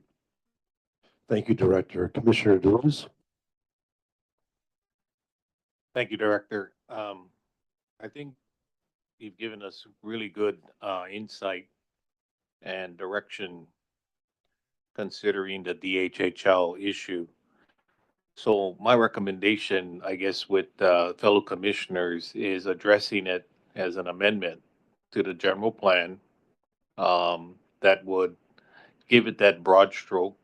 First of all, recognizing what the director brought up on the MOA, as well as leaving the door open for further discussion. Example was just given as far as the roads.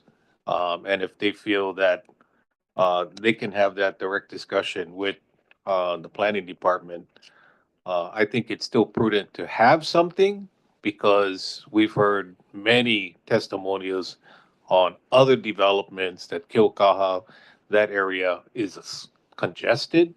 So I feel like the community should know that there is a plan, whether it goes forward or not, is going to be determined by DHHL. So I think to address the issue, we can, I'll be prepared to make a motion to amend part of the GP to address this issue with Hawaiian Homes. DHHL, I'm sorry, DHHL. When we're ready. Any other questions? Chair, Yes. it would the commission like us to basically just touch upon each of the proposed amendments just so that you know, right now I'm not sure, obviously people are watching. It might be good either if we could bring it up or and that way we can you folks can discuss that particular amendment. Yeah, I think that would be prudent at this point in time.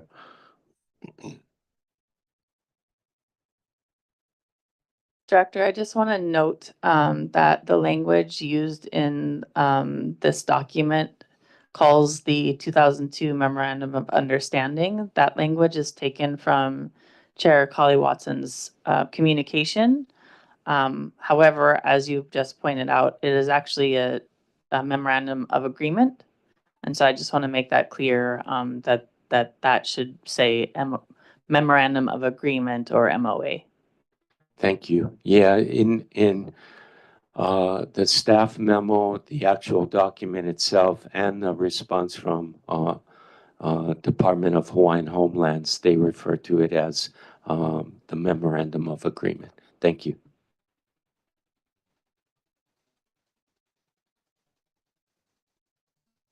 Director, did you want me to walk folks through what's being displayed here?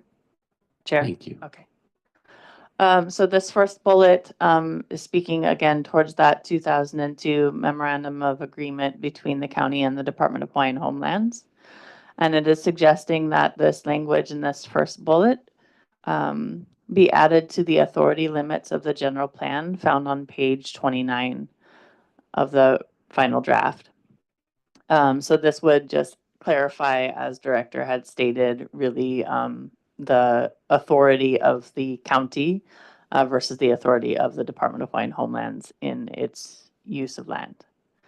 And the second bullet point actually adds this statement that county agencies recognize that land use decisions on Department of Hawaiian Homelands are determined by the Hawaiian Homelands Commission and should coordinate accordingly. So the recommendation here is that this be included as a policy under Objective 11 on page 80.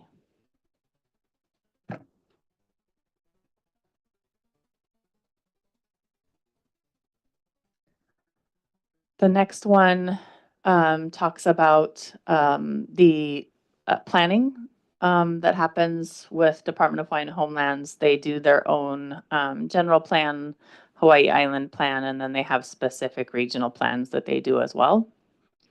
And so just noting that those plans will be the authority on land use and will guide county policy regarding land uses and projects surrounding Department of Hawaiian Homelands to prevent land uses that may negatively impact homestead communities. The recommendation is that this be added as a policy under Objective 11 on page 80. And then specifically addressing the industrial uses that were occurring in the proposed plan for the Kings Landing area.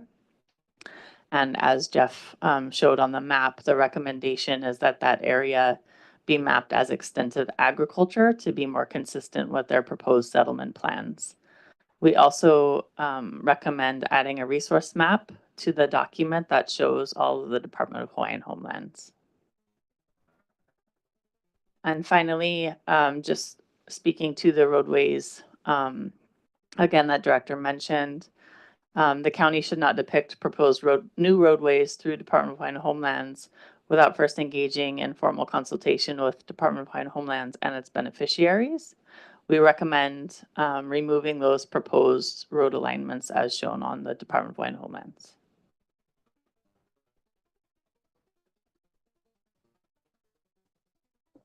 Thank you, Bethany.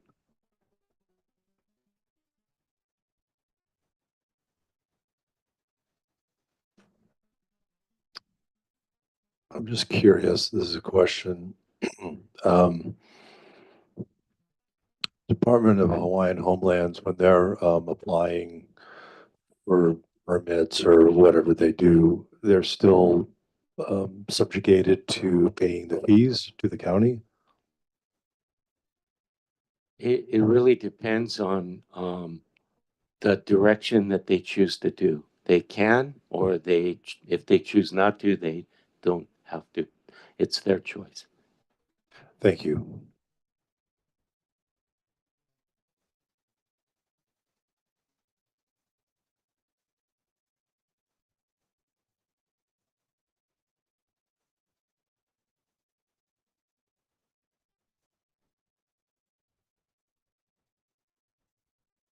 Okay, I think at this point in time, we're gonna take a 5-minute recess and we'll come back at 11:20.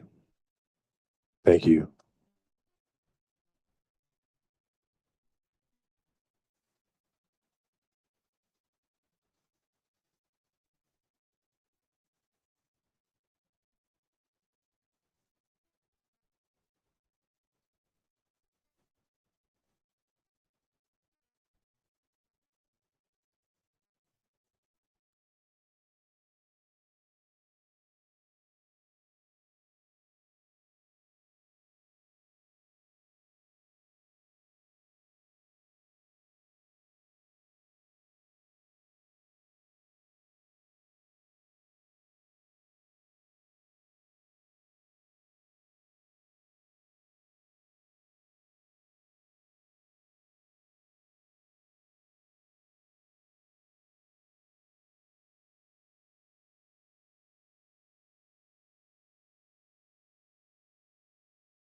Okay, we're going to resume the meeting at 11:20 a.m.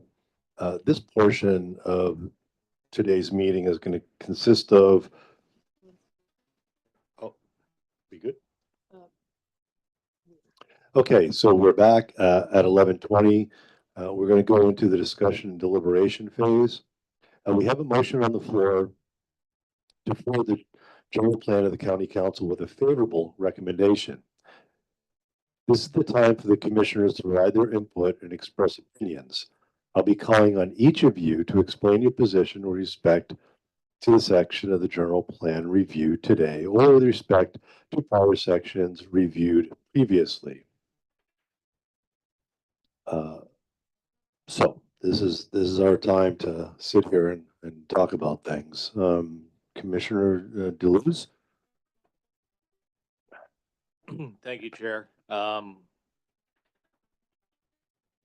would like to make some new motions, and I know we have some previous motions made, so that we can maybe summarize it at the end, and recap it. So I move to amend our motion to forward a favorable recommendation of the 2045 general plan, to include, first, a motion to emphasize the support for and collaboration with the Department of Hawaiian Homelands.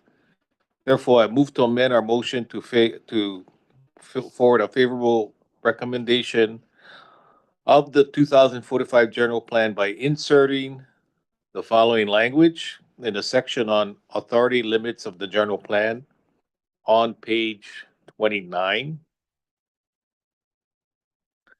By inserting the following language: and no authority over lands governed by the Department of Hawaiian Homelands. And adding at the end of the second sentence, so it reads, further, it contains no authority to change previously existing subdivisions or zoning, and no authority over lands governed by the Department of Hawaiian Homelands, period. With earlier presentation by staff, I don't know if it's going to be necessary, but we can also reference the memorandum of the MOA. But I think this would be more encompassing as a motion. I just want to make sure the commissioners understand my motion.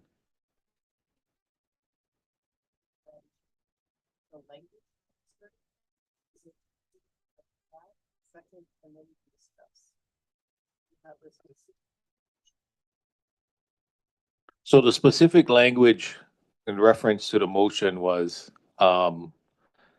on page 29, inserting the following language: that no authority over lands governed by the Department of Hawaiian Homelands, period. And at the end of the second sentence, so it reads, further, it contains no authority to change previously existing subdivisions and zoning, and no authority over lands governed by the Department of Hawaiian Homelands. Is that specific enough, you think? I'll second that motion. Okay, so the motion was moved by Commissioner Deleuze, seconded by Commissioner Perrin. Discussion. I think it's really important to have this motion amended and inserted as such, so there's clarity between the two entities that will forever be bucking up lands as they exist on this island, DHHL and Hawaii County. So with respect to the community, like I said, knowing that and having that in writing, I hope that kind of just brings a little settling to their souls, that knowing that we as the county of Hawaii will not proceed any lands that DHHL oversees without their consent or approval. Yeah, Chair, I think the point would be also inserting it now in the general plan of 2045.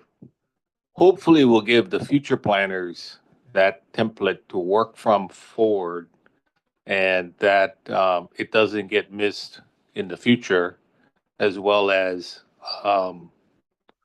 trying to bridge this open issue, as some of the fellow citizens have brought up, that it kind of, I guess the clarification here is that they will govern their own in that respects, and we will work, the county will work with them on that. So hopefully that answers a lot of the testimony earlier today and yesterday, that henceforward, this is a recognized issue. Staff did a great job this morning in defining it as part of the record. And if anything is of question now, it's not so much the beneficiaries questioning the county, it's more they need to talk to DHHL, which it sounds like that's how it's set up for them right now. So just for clarity's sakes, but thank you. Yeah, I think that's I think it's a very important aspect of what we've been hearing over the last couple of days. Certainly, we want to quell anything that has come about from the communities. So certainly that is good language.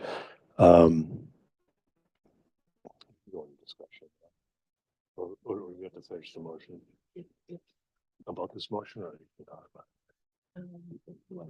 yeah.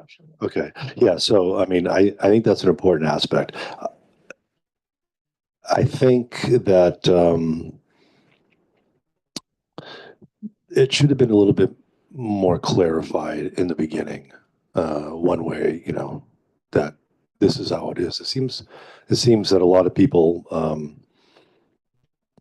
because of the kind of the vagueness of a lot of this, there's a lot of interpretation that can be read into it, as with anything, right? So I think that this is a good move for those communities.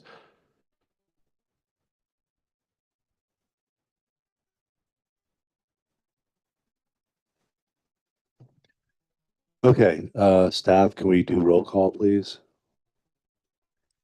Yes, Chair Daniele. So the motion is to amend the main motion to add language on page 29 under the authority limits of the general plan, so that the second sentence is amended to read, further, it contains no authority to change previously existing subdivisions or zoning, and no authority over lands governed by the Department of Hawaiian Homelands.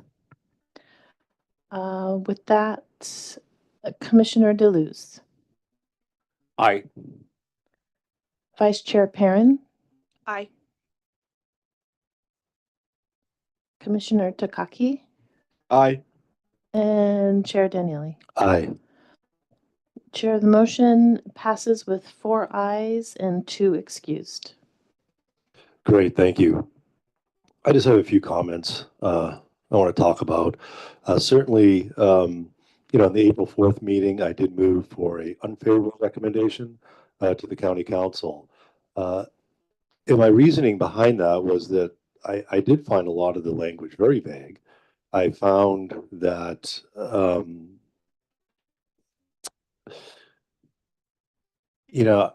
don't know where we're going to get the money, number one, for a lot of this stuff. I mean, it spells out X, Y, and Z, but, how does this stuff get funded, in the long term, especially kind of what's going on right now. So, that was before all of this new stuff has happened in our country. But, there are certainly aspects of this, such as the water catchment. I do live in Ocean View. I think a lot of us are in catchment, if not everybody, correct? And so, to even have anything in there about regulation on rainwater, I was like, okay, why is it even in there? So, ultimately, if you're catching and dealing with your own water, then that's your prerogative. If you get sick, that's your prerogative. I don't think that the county or the state or anybody should be regulating anything like that, especially if folks are living off grid. I think that, after living on Maui for many, many years, I knew very little people living off grid. Everyone had county water, everyone had electricity. Uh, when I moved over here, it was a whole different story, and especially in Ocean View. Helco is so tightly tied to planning that they won't give you electricity if you don't have building permits, or if you don't put in a cesspool, or you don't put in an individual wastewater system. Uh, I don't think that's right. I think that's a prerogative of the landowner. If you want to get a pole on your property, go ahead and get a pole. I don't see why you have to be regulated, whether you have a building permit or not. I originally wanted to set up a nursery. I wanted electricity for pumps and water and la la la. And they said, no, we can't do that. You have to have a building, plan and permits and all this other stuff. And so I said, okay, well, I'll just do it myself. And a lot of times folks that live in Ocean View, that's how we do it. We just take matters into our own hands. We have our own, fire station. So it's a very resilient community down there. And, again, there's very little in this plan that deals with Ocean View itself. We have many, many problems down there. We are experiencing a huge amount of growth. Our infrastructure is wickedly lacking in many, many respects. At this point in time, if you go down there and you're trying to get water at the one well, there's a line out to the street. So, the lack of anything really for Ka'u in there, I didn't see too much. It seems to be focused around, the population centers. Also, to touch on transportation, I know there's been a lot of talk about 15-minute cities or towns or communities. Well, that I don't think that's ever going to work out here. I think that's a mainland concept, or maybe it's a European concept where, where you can do that. That's really unfeasible out here. So I think certain things in there never should have been in there in the first place. Ocean View is now a bedroom community of Kona. I would implore any of you folks to get on the road from Ocean View at about, let's say, 5 in the morning and take that drive. It is incredible. There is a train of cars from Ocean View to Kailua. Coming home, it's even worse. So there needs to be either some sort of a commuter express bus, or there needs to be something to alleviate that traffic. We have many, many accidents. That's a horribly dangerous road. The improvements that they have been doing are very lots of shortcomings to that. In the 22 years I've been down there, I think this is the first time I've seen any improvements to that road going from Ocean View to Kailua Kona. So I know that's a state highway, and the county has really no jurisdiction over that. But that's a big issue. I mean, you're talking about the economy, and you're talking about efficiency, and getting people to where they need to be in a timely fashion. And it's only going to get worse because people cannot afford to live in Kailua Kona. They can't afford to live in Captain Cook. The only affordable land really out here is going to be down in Lower Puna. It's going to be in Ka'u, especially Ocean View. It's still affordable. And I'd say in the last 5 years, it is exploding down there. And I don't see any stop to that. Just try to get your mail on a Saturday. So, I think there's some certain things that were lacking in that. certainly, I think we've touched upon, some of the language in the general plan. I think it would have behooved the planning department to kind of put in, more Hawaiiana terms in there. Certainly, to make it more specific to the Big Island. This community development plan, it could be, for anywhere USA, right? It needs, I mean, I would think that it would want it to be, really, really specific to our island. So, those were some of the things when I initially read it that that I was thinking about. And I had a lot of folks, in Ocean View who came up to me and, they're, especially the water thing. I mean, they're going nuts over the water. And we know that's a very precious resource, especially when you have to catch it yourself. So that was an issue. The old climate change thing, that's another hot button topic, shall we say. You know, I don't think that when we have a volcano spewing what I saw today, how can you talk about climate change or SO2 or CO2, emissions in cars and blah, blah, blah. So I think some of that stuff probably could have been deleted in there. But I mean, the other thing that I've been hearing from the community is, and I think that there could have been a better job of maybe quelling the fears of what this was actually going to do for folks. I don't think a lot of people understood that this is more of a, like Director Darrell said, it's an umbrella. It's a high look at our island. It's a very, very high look. And, when you get down to, specific actions, then you take it on a base by base or case by case, you take it case by case. It seems that a lot of people think this is just going to be implemented like tomorrow and their whole lives are going to change, which I know that's not going to happen because I know the pace of how things work out here. So I don't really think anyone has to worry about losing their combustion vehicles.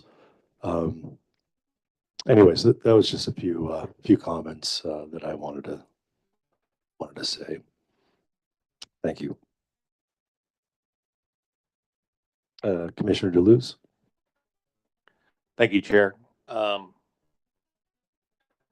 In looking at some of the other issues that were brought up over the testimony, especially in the last 2 days, considering talking specifically about the community development plans of action, or the, wanted to address the ongoing issue of maybe some of the areas that were a little gray, some of the areas that were not mentioned, and to bring forward.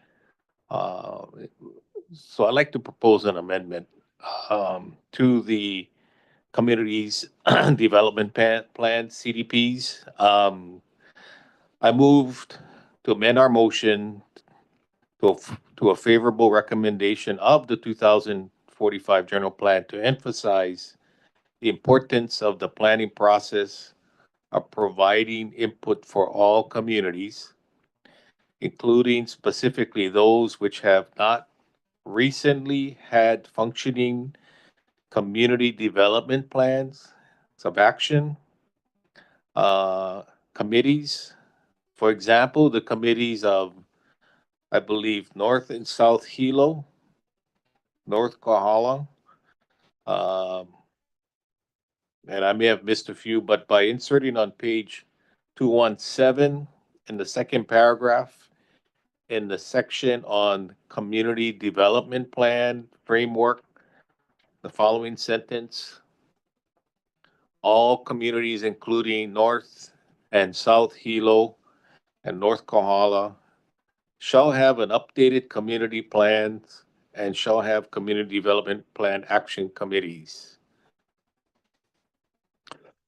A second on that. I'll second that, sorry. Thank you, Commissioner Perrin. Okay, the motion was moved by Commissioner Deleuze, seconded by Commissioner Perrin. Discussion. Yeah, I certainly think that that's, really important. I know that KAU has just gone through its, I attended a couple of meetings down there. They were very interesting. That's all I'll say. But yeah, I mean, I think every community or every district should have a say in in this broad plan. Certainly because let's face it, our island is it's well the big island, right? So it's very diverse. And so each community has its own set of issues that it's dealing with. So yeah, I think that's a very important thing that's in there. Yes, Commissioner Perrin.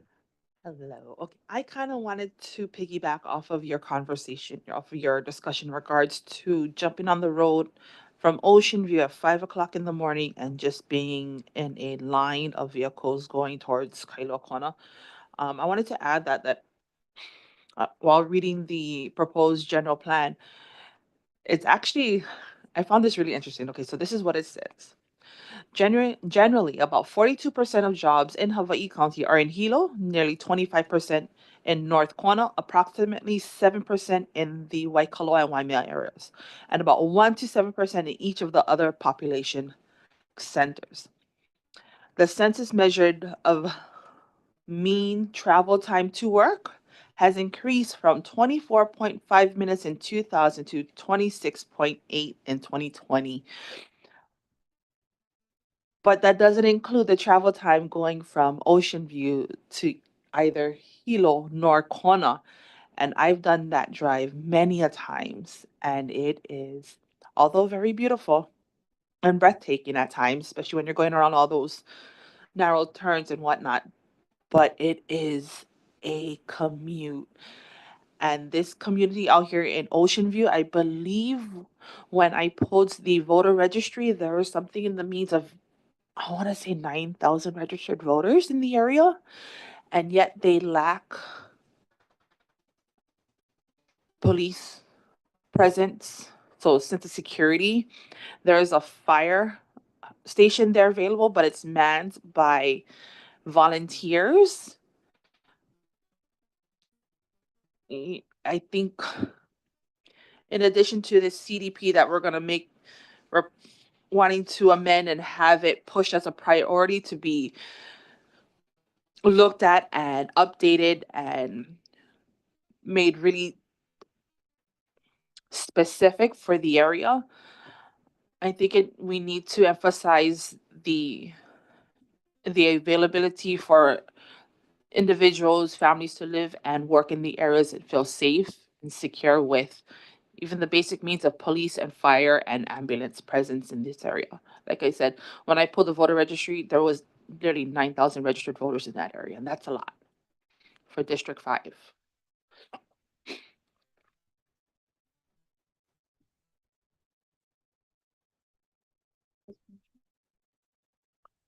Thank you, Commissioner Perrin.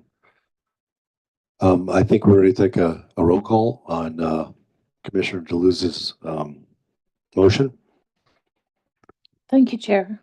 So the motion is to insert on page 217 in the second paragraph under the section titled Community Development Plan Framework, the following sentence. All communities, including North Hilo, South Hilo, and North Kohala, shall have updated community plans and shall have community development plan action committees.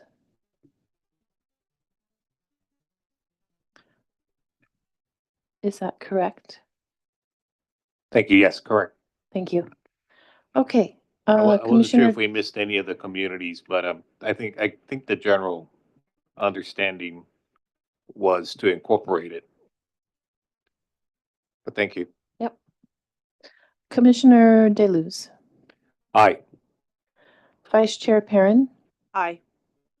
Commissioner Takaki, Abstain. Chair Daniele. Aye. Chair, the motion fails with 3 ayes, 2 excused, and 1 abstain.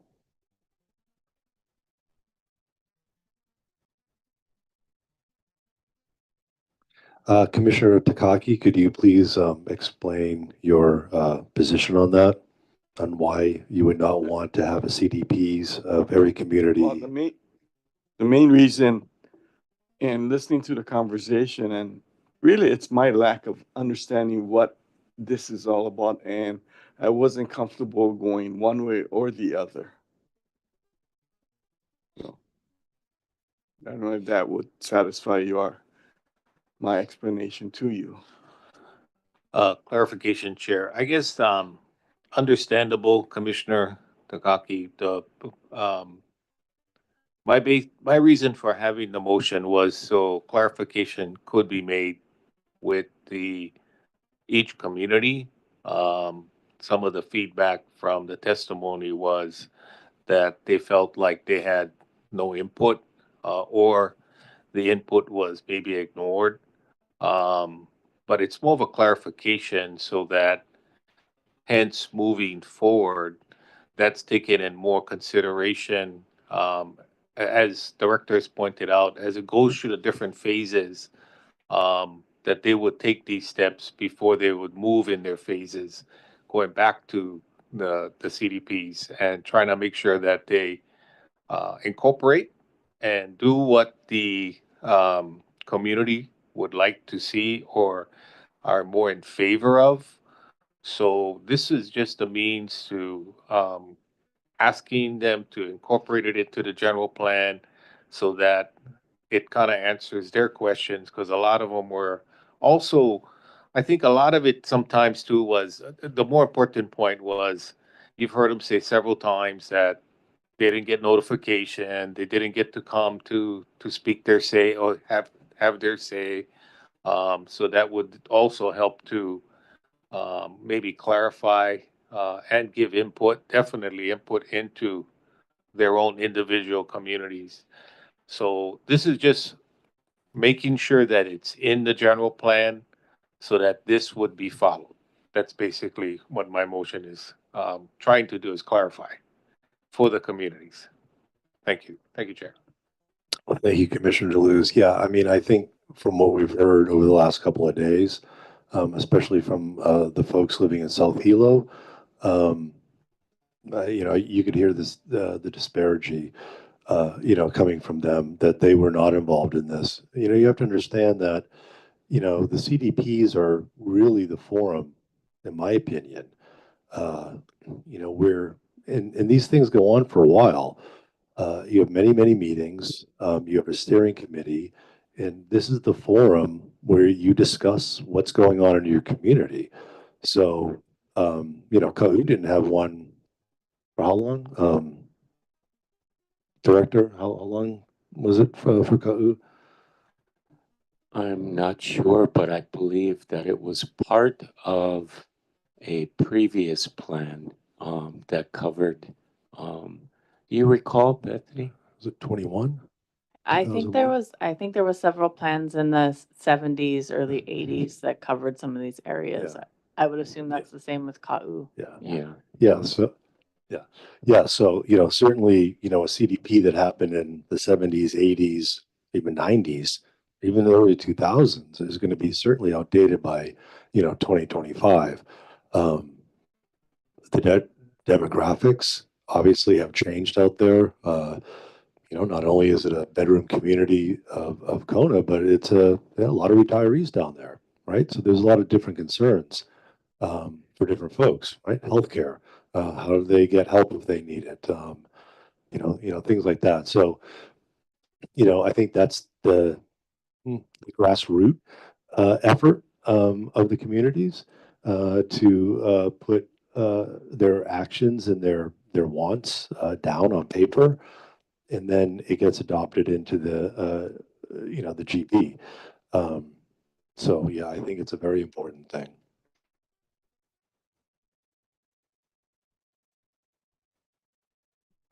I just wanted to say that I agree as well with the CDP and having it more specific to the areas and allowing communities, bridging that gap and giving them the opportunity to come and voice their concerns, their opinions, and be a part of the process. Because I think if you include them to be a part of the process, it's a very growing experience for everyone. You educate everyone from the top of the house, from the head of the house right down. And the kikis come up educated on this matter. So it's not just about we as kupuna, but it's also about the generation to come and modeling what we want them to do and be a voice and be aware of what's going on and say what you want to say respectively, of course, but just be a part of the process in a safe zone. So I think this is a good thing to have a minute and have it noted that we're all in unison and for it. It's okay to disagree, but let's go ahead and tailor it in promotion of what's to come for the better of Hawaii.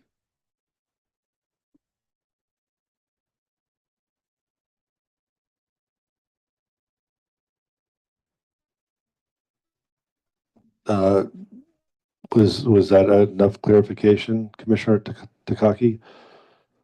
Let me state first, it wasn't a disagreement one way or the other. I just didn't quite understand uh, the process, what was going on, the information. And since then, the discussion, I've heard an explanation from Commissioner DeLuz and Perry. And I think I'm a lot more comfortable than I was 10 minutes ago. And I just want to point out, I'm glad you said that because if you're confused, you're not the only one that might be confused as they watch this. So, thank you for raising your hand and saying, you know what, I need a little bit more clarity and allowing us that time to go ahead and share just where we stand on this and see if we can come together and bridge that gap. So, thank you. Okay, with that said, can we do a roll call again, please?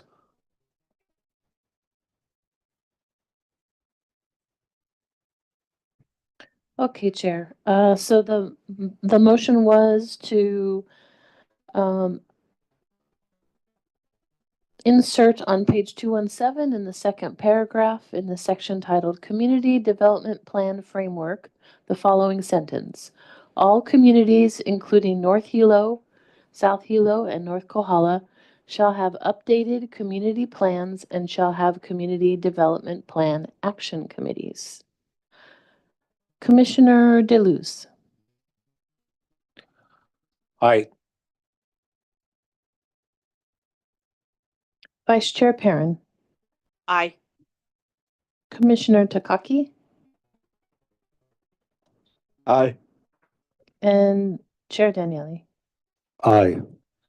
Chair, the motion passes with 4 ayes and 2 absent and excused.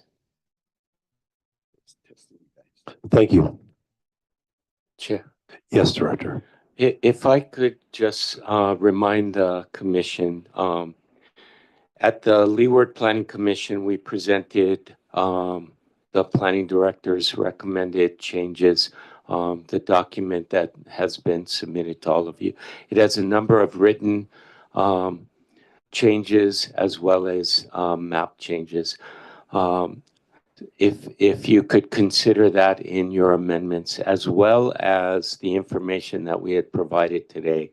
If it pleases the commission, we could incorporate the information provided this morning in those recommendations and provide it to the council moving forward, or we can do it separately. Thank you.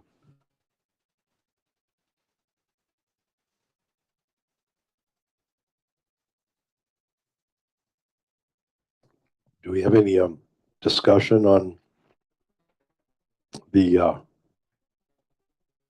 director's recommendations?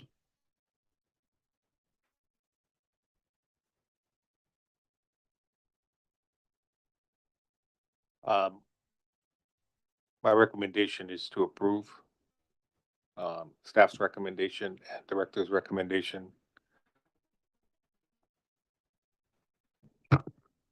Just to clarify, this is a motion to amend the main motion? Yeah, it would be a move to amend our motion. I mean, a move to amend to forward a favorable recommendation of the 2045, I'm sorry, journal plan, to include the recommendations The made by, director recommendations dated February 18th, 2025, and the recommendations provided this morning by the planning department?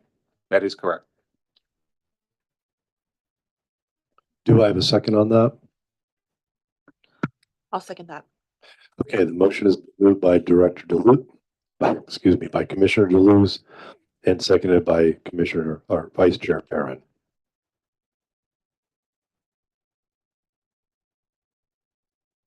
Staff, can we have a roll call? Okay, thank you, Chair. So the motion is to amend the main motion to adopt or include the director's recommendations made in his memo to the commission dated February 18th and the submittal to the commission today regarding DHHL authority and map change. Commissioner Deleuze. Aye. Vice Chair Perrin. Aye. Commissioner Takaki. Aye. And Chair Daniele. Aye. Okay, Chair, the motion passes with 4 ayes and 2 excused. Thank you.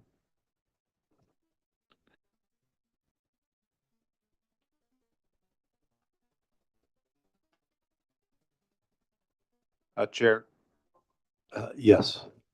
sorry. On this topic of on a motion to amend, I just wanted to address the issue on that's come up several times concerning transportation, more specifically the topic of electric cars per se. Being from the automotive industry, I feel like it is not a self-interest on my part. I just want to make sure that I understand it quite a bit, probably more than uh, the average person. Several testifiers have made mention of the dangers and drawbacks and environmental hazards. So what they feel is not conducive to the island. Therefore, in further discussion, I just wanted it to be what is now changing rapidly in the automotive transportation industry is somewhat of a recognition of that. Most of the initiatives were actually coming from the federal government and then being pushed through the states. Obviously, it was highly incentivized, still is highly incentivized. I look at it from also a different perspective, as it was mentioned by many of the testifiers, that um, these forms of transportation are not what I consider to be affordable to the masses of the public, and to our citizens. However, addressing some of the issues that they're bringing up was to maybe give it a better choice or decision and not necessarily force it into the general plan. So I worked on it a couple of different ways, but I would move to amend our motion to forward a favorable recommendation of the 2045 general plan to allow market conditions to determine actual usage and future infrastructure for transportation related issues. Referencing page 106, but I was trying to fit it in there because a lot of it talks about trying to determine a CIP for such a large project. So I just really wanted to emphasize more to let market conditions determine that, not necessarily the government be in charge of that. I guess that's what I wanted to say.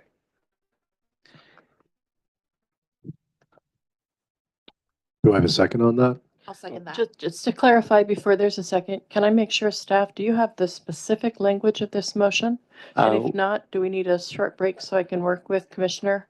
If you've, I mean, I can have him repeat it and I can write it down. I caught the first part of it, but if you, do you think you need to work on any specific language? Commissioner Deleuze, could I ask you to repeat only so he has the second portion of what you said? I have as far as to allow market conditions. Two. Hey, you got the most important part. That's good. To allow market conditions to determine actual usage, and future infrastructure to determine the best means of um, transportation needs and related issues to do with transportation, because that would cover the infrastructure issues that is talked about on page 106 on the CIP projects. Yeah. Okay, I apologize. I almost got it. I have to determine best. You really like hearing me. I love, yes.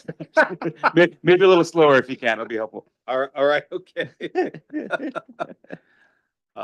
So you've got the and to allow market conditions to determine actual usage and future infrastructure to determine transportation needs and related issues.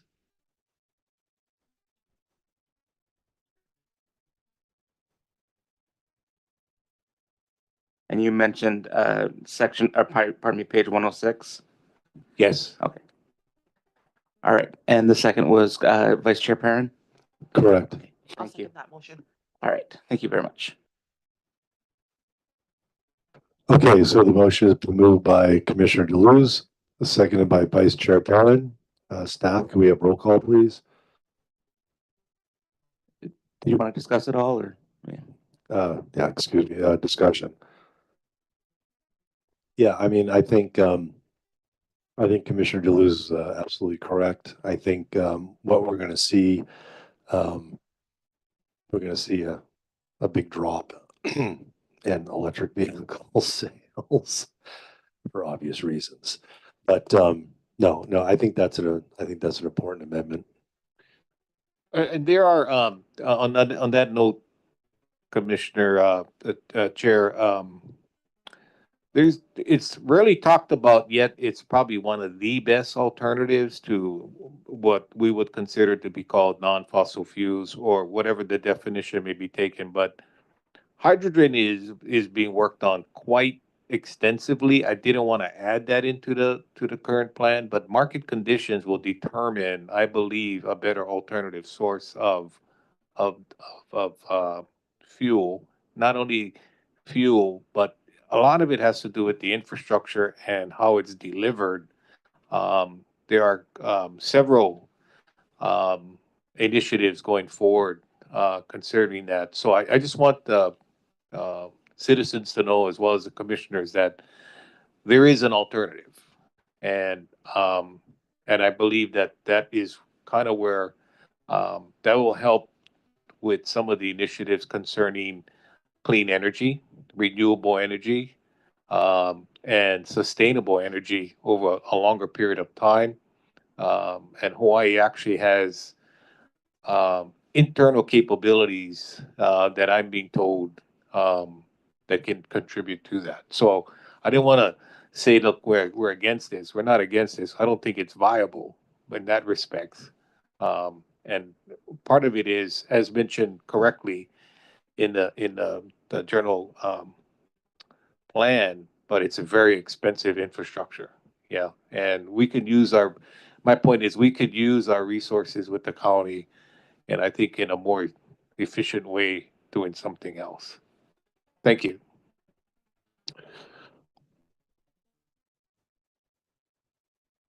Any more discussion? Okay, staff, can we have roll call, please? Yes, thank you, Mr. Chair. So this is a motion to, pardon me, forward a favorable recommendation with amendments to add the following language to page 106 to allow market conditions to determine actual usage and future infrastructure to determine transportation needs and related issues. Commissioner DeLuz. Aye. Vice Chair Perrin. Aye. Commissioner Takaki. Aye. And Chair Daniele. Aye. Thank you, Mr. Chair. Motion carries with 5 aye votes and 2 excused. Great, thank you. At this point in time, we're going to break for lunch. And we'll reconvene here at 1 p.m. Thank you.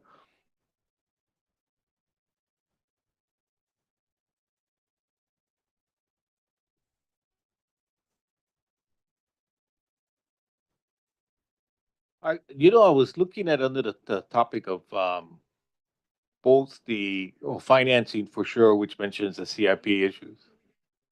Oh, sure, okay.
Good afternoon and welcome back to the continuance of this morning's meeting.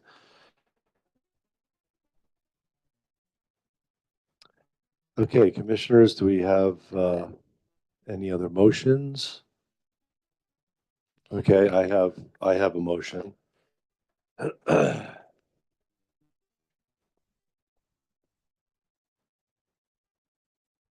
Okay. I move to amend our motion to forward a favorable recommendation of the 2045 general plan to include the word potable on page 138, 27.14.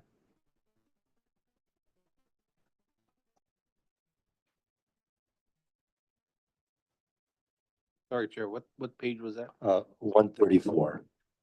Thank you. I'll second that. Just to clarify, does staff have the motion?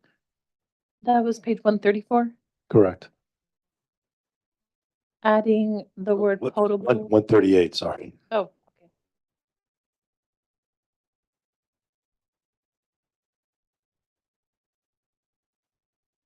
Which action was that?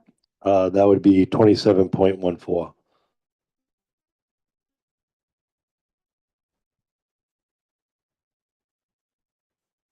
So would it read, encourage and incentivize the collection of rainfall for potable and non-potable use?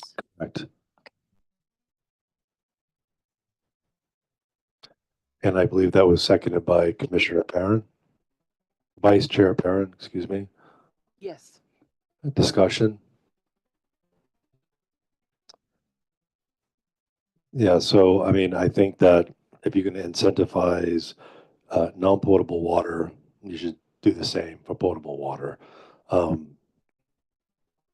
Potable water. That's all I got.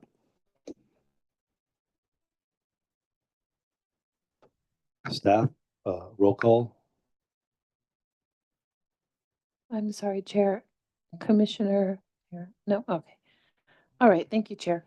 So the motion is to amend policy 27.14 on page 138 by adding the word potable so that the policy will now read encourage and incentivize the collection of rainfall for potable and non-potable use. Chair Daniele. Aye. Vice Chair Perrin. Aye. Commissioner DeLuz. Aye. And Commissioner Takaki. Aye. The motion carries 4 ayes with 2 excused.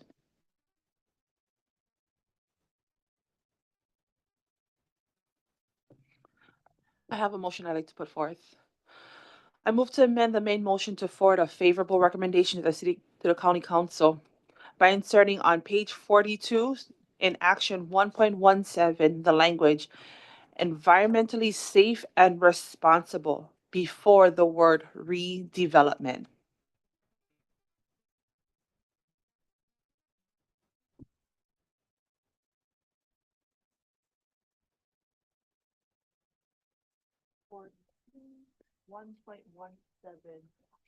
To clarify for staff, page 42 and point 1.17. Do you need the language of the motion? I believe it was to add environmentally safe and responsible before the word redevelopment. Correct. Okay. So the amended policy would state allow the environmentally safe and responsible redevelopment of existing waterfront commercial structures consistent with the community character to preserve overwater views. Yes, correct.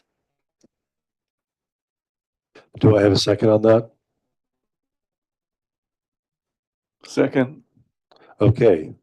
The motion was made by Vice Chair Perrin and seconded by Commissioner Takaki. Discussion? I just wanted to say I feel it's imperative to take care of what we have. We're on an island, it's all we have, just one.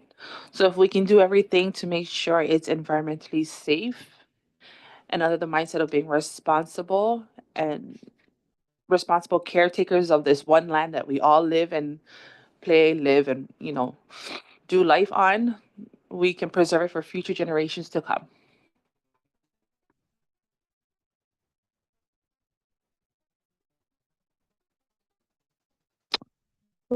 Thank you, Vice Chair Perrin. Staff, can we have a roll call, please? Yes, Chair. So the motion is to amend policy 1.17 on page 42 to add environmentally safe and responsible before the word redevelopment. Vice Chair Perrin. Aye. Commissioner Takaki. Aye. Commissioner DeLuz. Aye. And Chair Daniele. Aye. Chair, the motion passes with 4 ayes and 2 excused.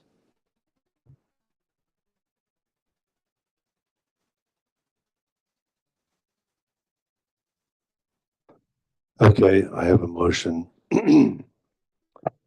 I move to amend our motion moving forward for a favorable recommendation of the 2045 general plan to strike 26.f, collaborate with the DOH to develop standards and or guidelines for the construction and use of rainwater catchment systems to minimize the intrusion of any chemicals or microbiological contaminants. Page 133, section 26.f.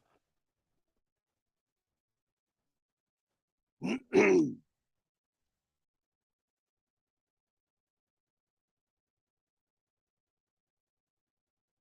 I have a second?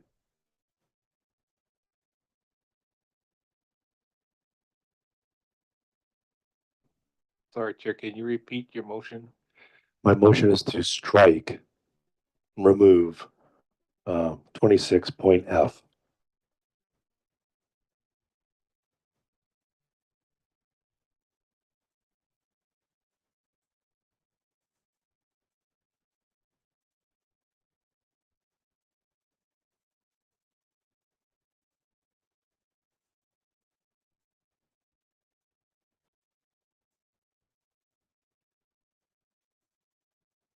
I'll go ahead and second that.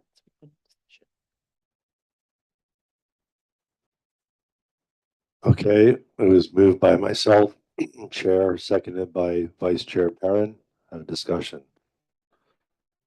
So it's pretty basic. I just don't think anyone should be involved in what you catch from the sky. It's that simple.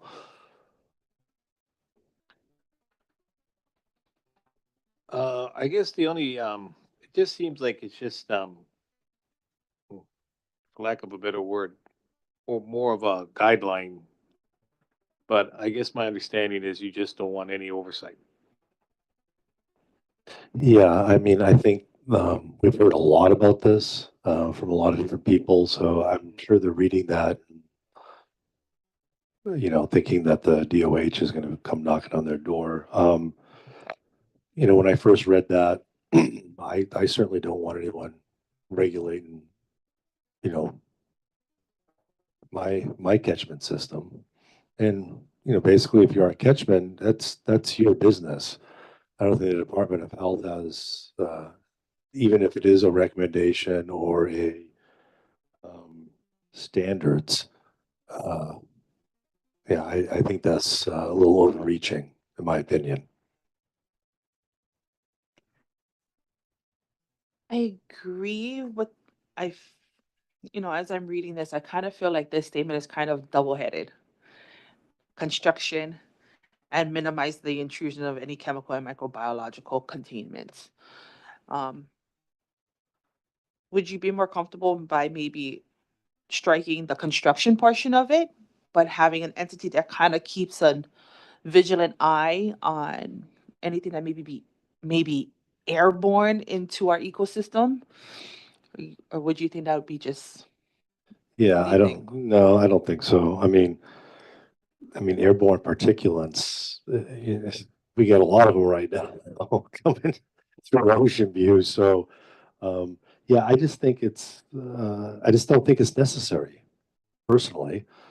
I mean, I've been on catchment for 22 years. I've never gotten sick off of my water. I probably would. I don't disagree. I think they probably do have some level of guidelines. I'm not or some recommendation. Um, but I understand. I understand your point. I don't think it's needed. I guess is the best way to say. Thank you, Chair. Thank you, Commissioner Deleuze. Any more discussion?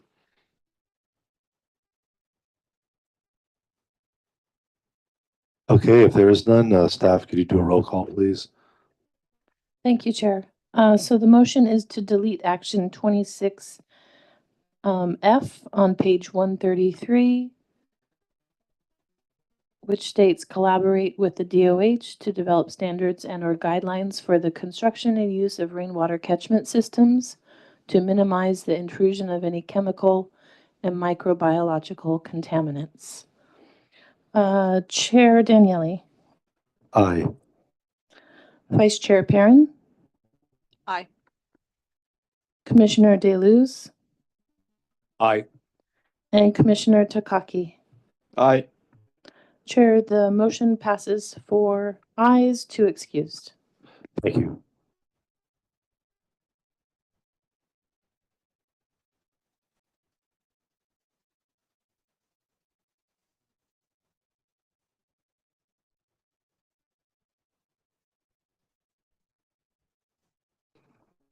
Chair.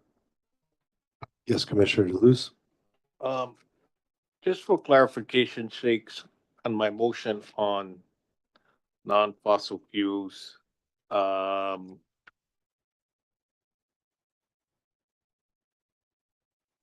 staff was asking for a clarification, and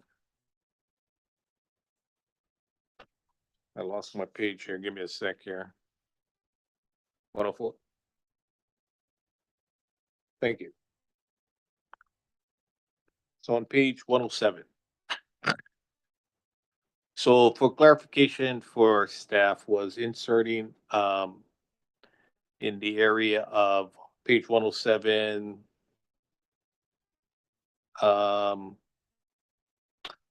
it kind of fits in maybe 2 sections, but the market conditions might work better under the topic of continuing comprehensive and cooperative planning.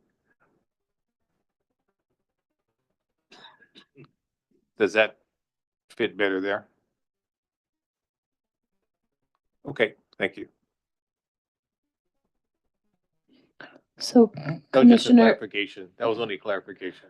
that was page 107, 107, table 29, continuing 29. comprehensive and planning section. That is correct. Thank you.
I have a question for you folks.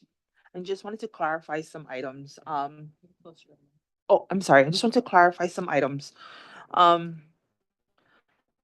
in regards to rainwater water catchment, is the county taking away water rights, or are they incentivizing residents to catch water and reuse it for their own personal use on their private properties? Thank you, Vice Chair Perrin. Yes, so to clarify, especially with the amendments from Chair, the county throughout this plan has been encouraging the use of rainwater catchment because it really does help our communities be more resilient. Rather than we don't have the means to provide county water supply to all of our residents. We recognize that. And so we want to continue to encourage folks to be able to use rainwater catchment. Thank you for clarifying. And, you know, on the building on that, what would be the incentives? I mean, are we talking monetary? Are we talking, hey, we're going to give everyone a free water tank? I mean, what would that look like? Thank you, Chair. This has been done in a couple different ways. And one example is in City and County of Honolulu, they provided rain barrels for folks to be able to use on their property. They provided those free to property owners so that they could use those for watering their landscaping. And so the county could consider a program like that. There could be real property tax incentives that could be considered. There could be some kind of a grant program. There's a number of ways that we would, encourage or incentivize. Another way is sometimes we remove any regulatory barriers or streamline permitting processes to incentivize things. So that could be another method that we use for the rainwater. At present, is it my understanding that you need a permit to build a catchment tank?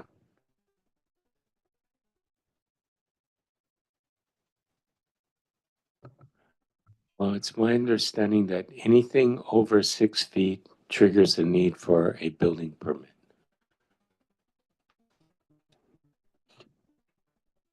Thank you. 6 feet in height or 6 feet in radius, circumference? This would be 6 feet in height. Thank you for clarifying. Yeah, the reason why, I mean, I don't think that's changed, but we apply it because we monitor the setbacks. And so if anything requires a building permit in the setbacks, then it's triggering, it needs to meet that setback. We have perimeter boundary walls.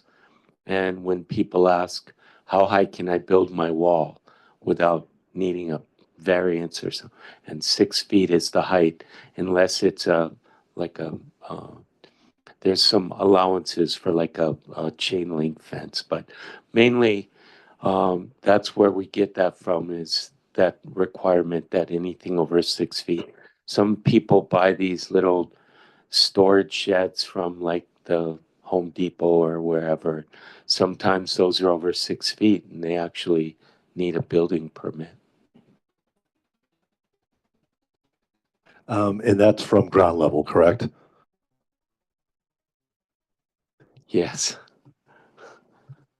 The reason I ask, I mean, you could, have a 20-foot catchment tank, but it's halfway buried underground. And I think that would help your case. Thank you.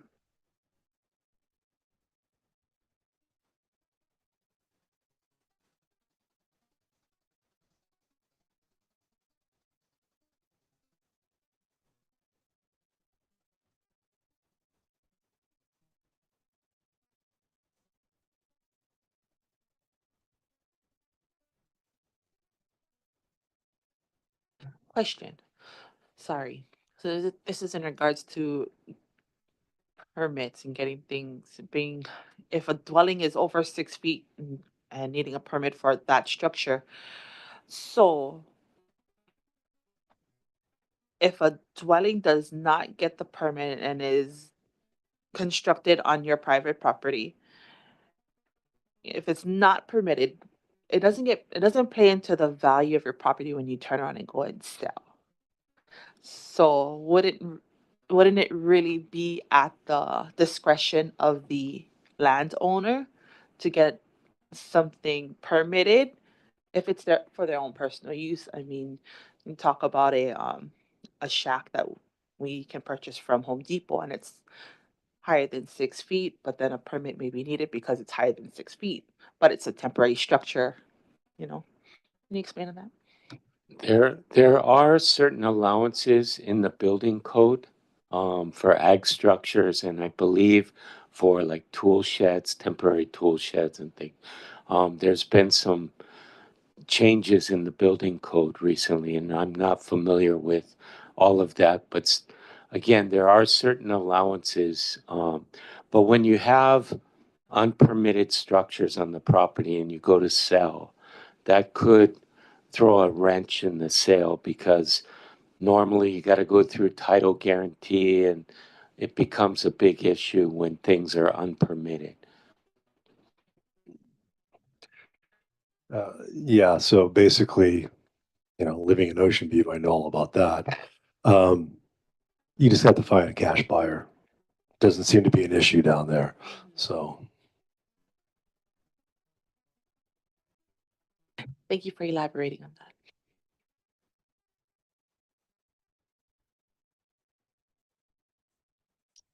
do we have any motions, any more motions from the commissioners or any other questions, comments, thoughts, antidotes? Chair? Yes, Director. No, I'm sorry.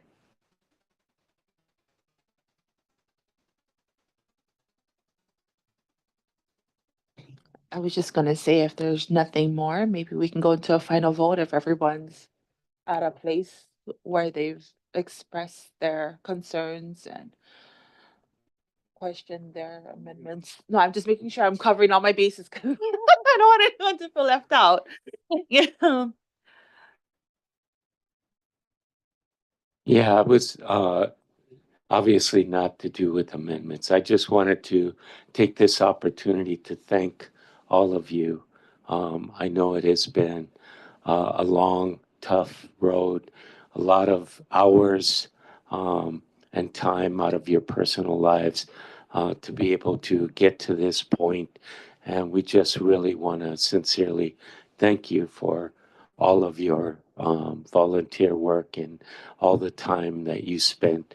Uh, Sometimes the community doesn't understand that you folks are voluntary, that you're trying to do the best for everybody, and that you are not paid. This is basically a volunteer position that you put your blood, sweat, and tears in, and we just want to acknowledge you and say thank you for all your hard work.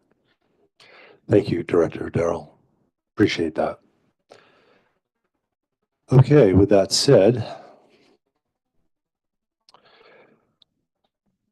All right. Okay.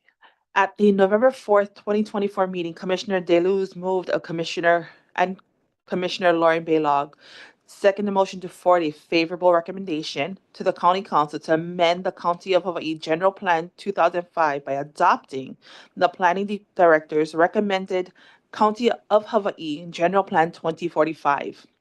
Final recommendation draft dated July 2024, inclusive of all subsidiary motions made by the Windward Planning Commission.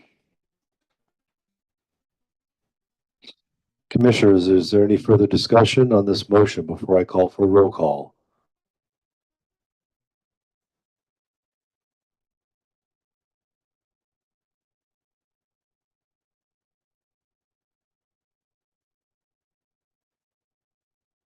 Point of information, just so I understand your motion. Your motion is to gather all the amendment into one bucket and approve everything at one time? Get a motion for executive session. Second. I'll second that.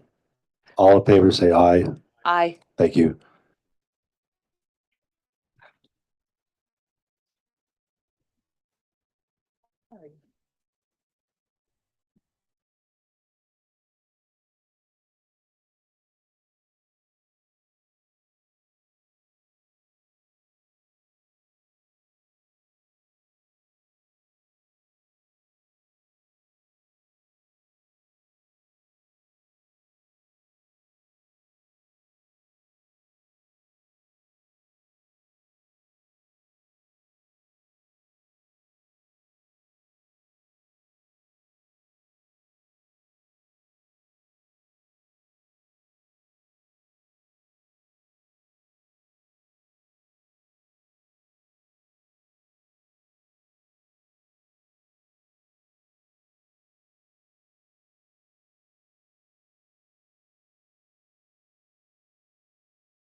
Tracy, can you hear us? We're back.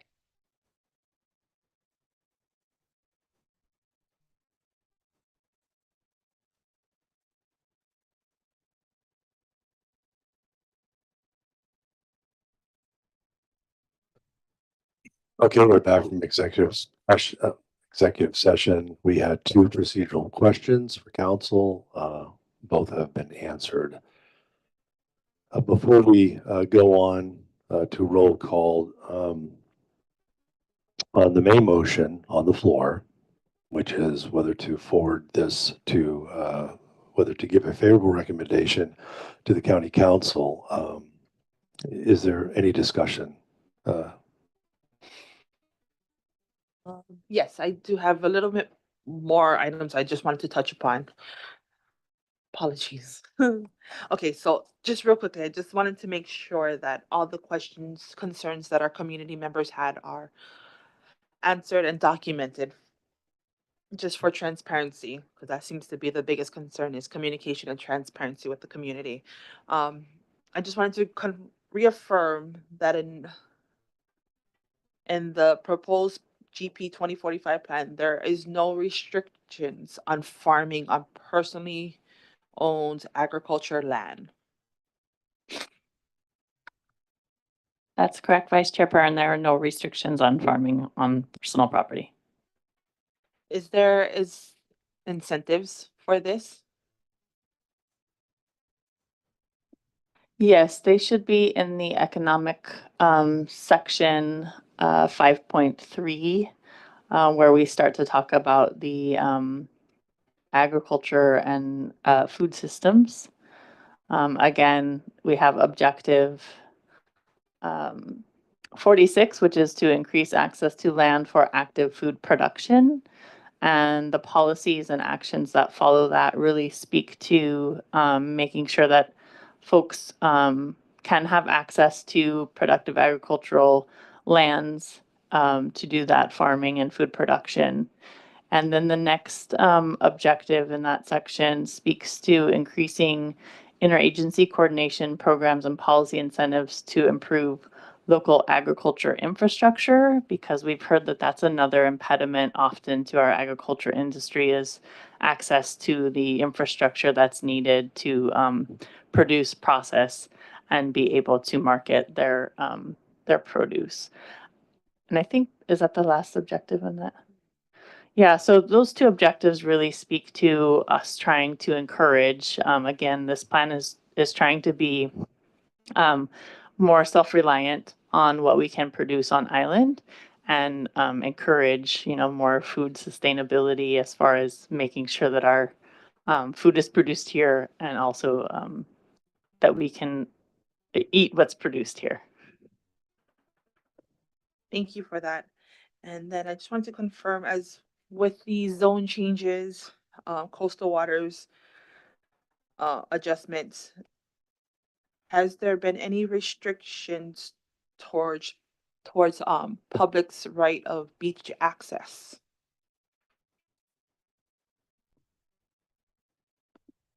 Just to clarify, there are no proposed zone changes. There's the proposed future land use map that looks at the general plan designations, but that does not change zoning. And within those designations, then you'll see around the island a band of recreational land use, and that's really meant to signify the importance of using our shoreline for access and gathering.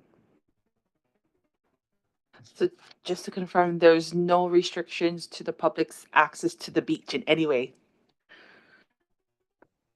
No, that mapping does not restrict and again encourages that type of use. Thank you. Chair. Yes, Director. I just want to clarify that that question can be taken different ways, right? Yeah.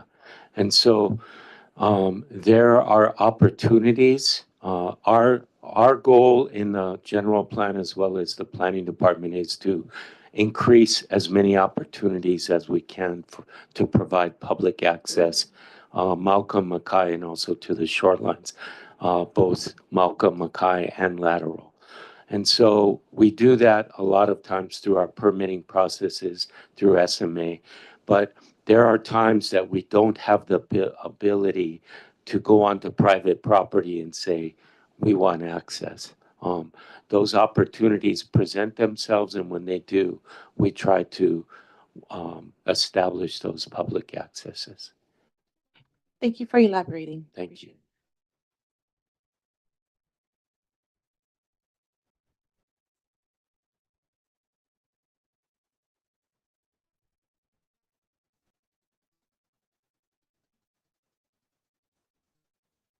I have a quick question. On page 206, 46B, advocate for the state DOH to streamline the composting permitting process. I hope we're not talking about household composting. This would be large scale composting. Okay, thank you. Thank you, Chair. Yeah, this is relating to commercial composting.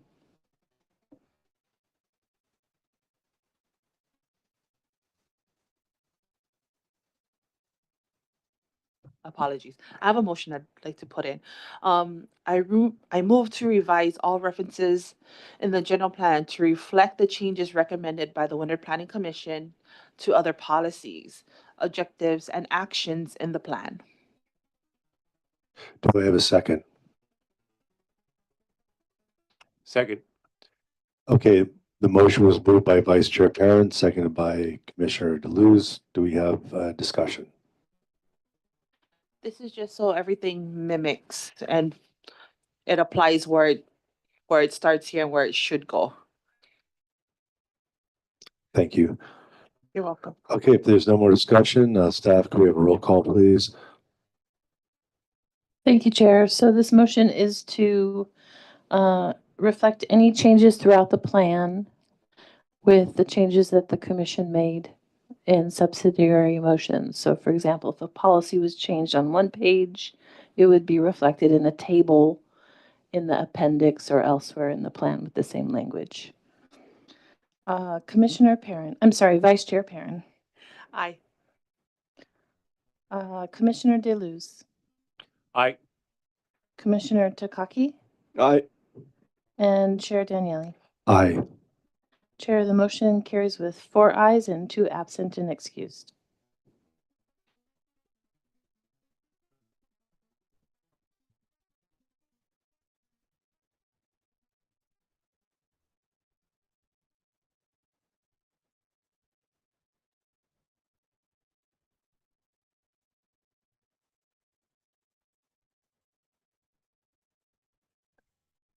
Okay, if there's no further discussion, I guess staff, we can take the roll call for the motion at hand.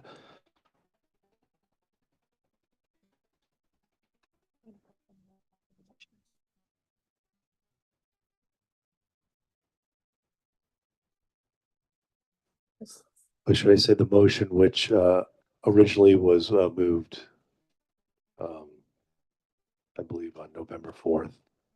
Thank you, Chair. Just give me one moment to find my voting sheet. Okay. So the motion was to forward a favorable recommendation to the County Council with all of the subsidiary motions made by the Commission. Commissioner Deleuze.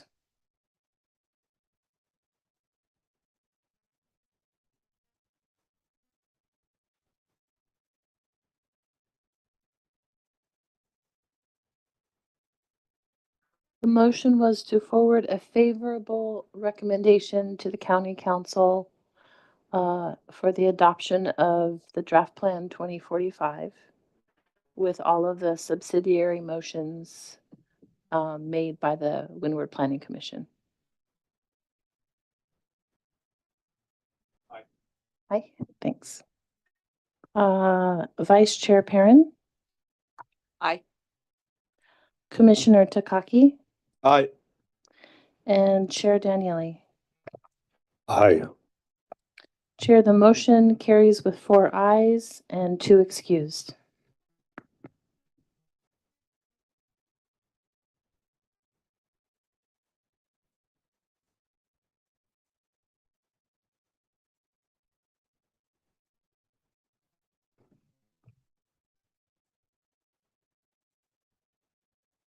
Okay, so since we have conducted our business today, we will be canceling Wednesday, March 12th meeting.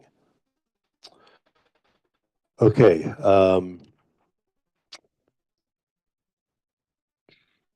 Okay, can I please have a motion to adjourn today's meeting? Motion to adjourn today's meeting. May I have a second, please? Second. Okay, the motion was moved by Vice Chair Perrin, seconded by Commissioner Takaki. All those in favor say aye. Any opposition?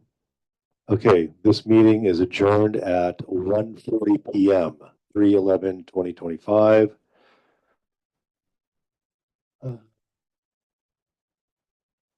Okay, I think that's it.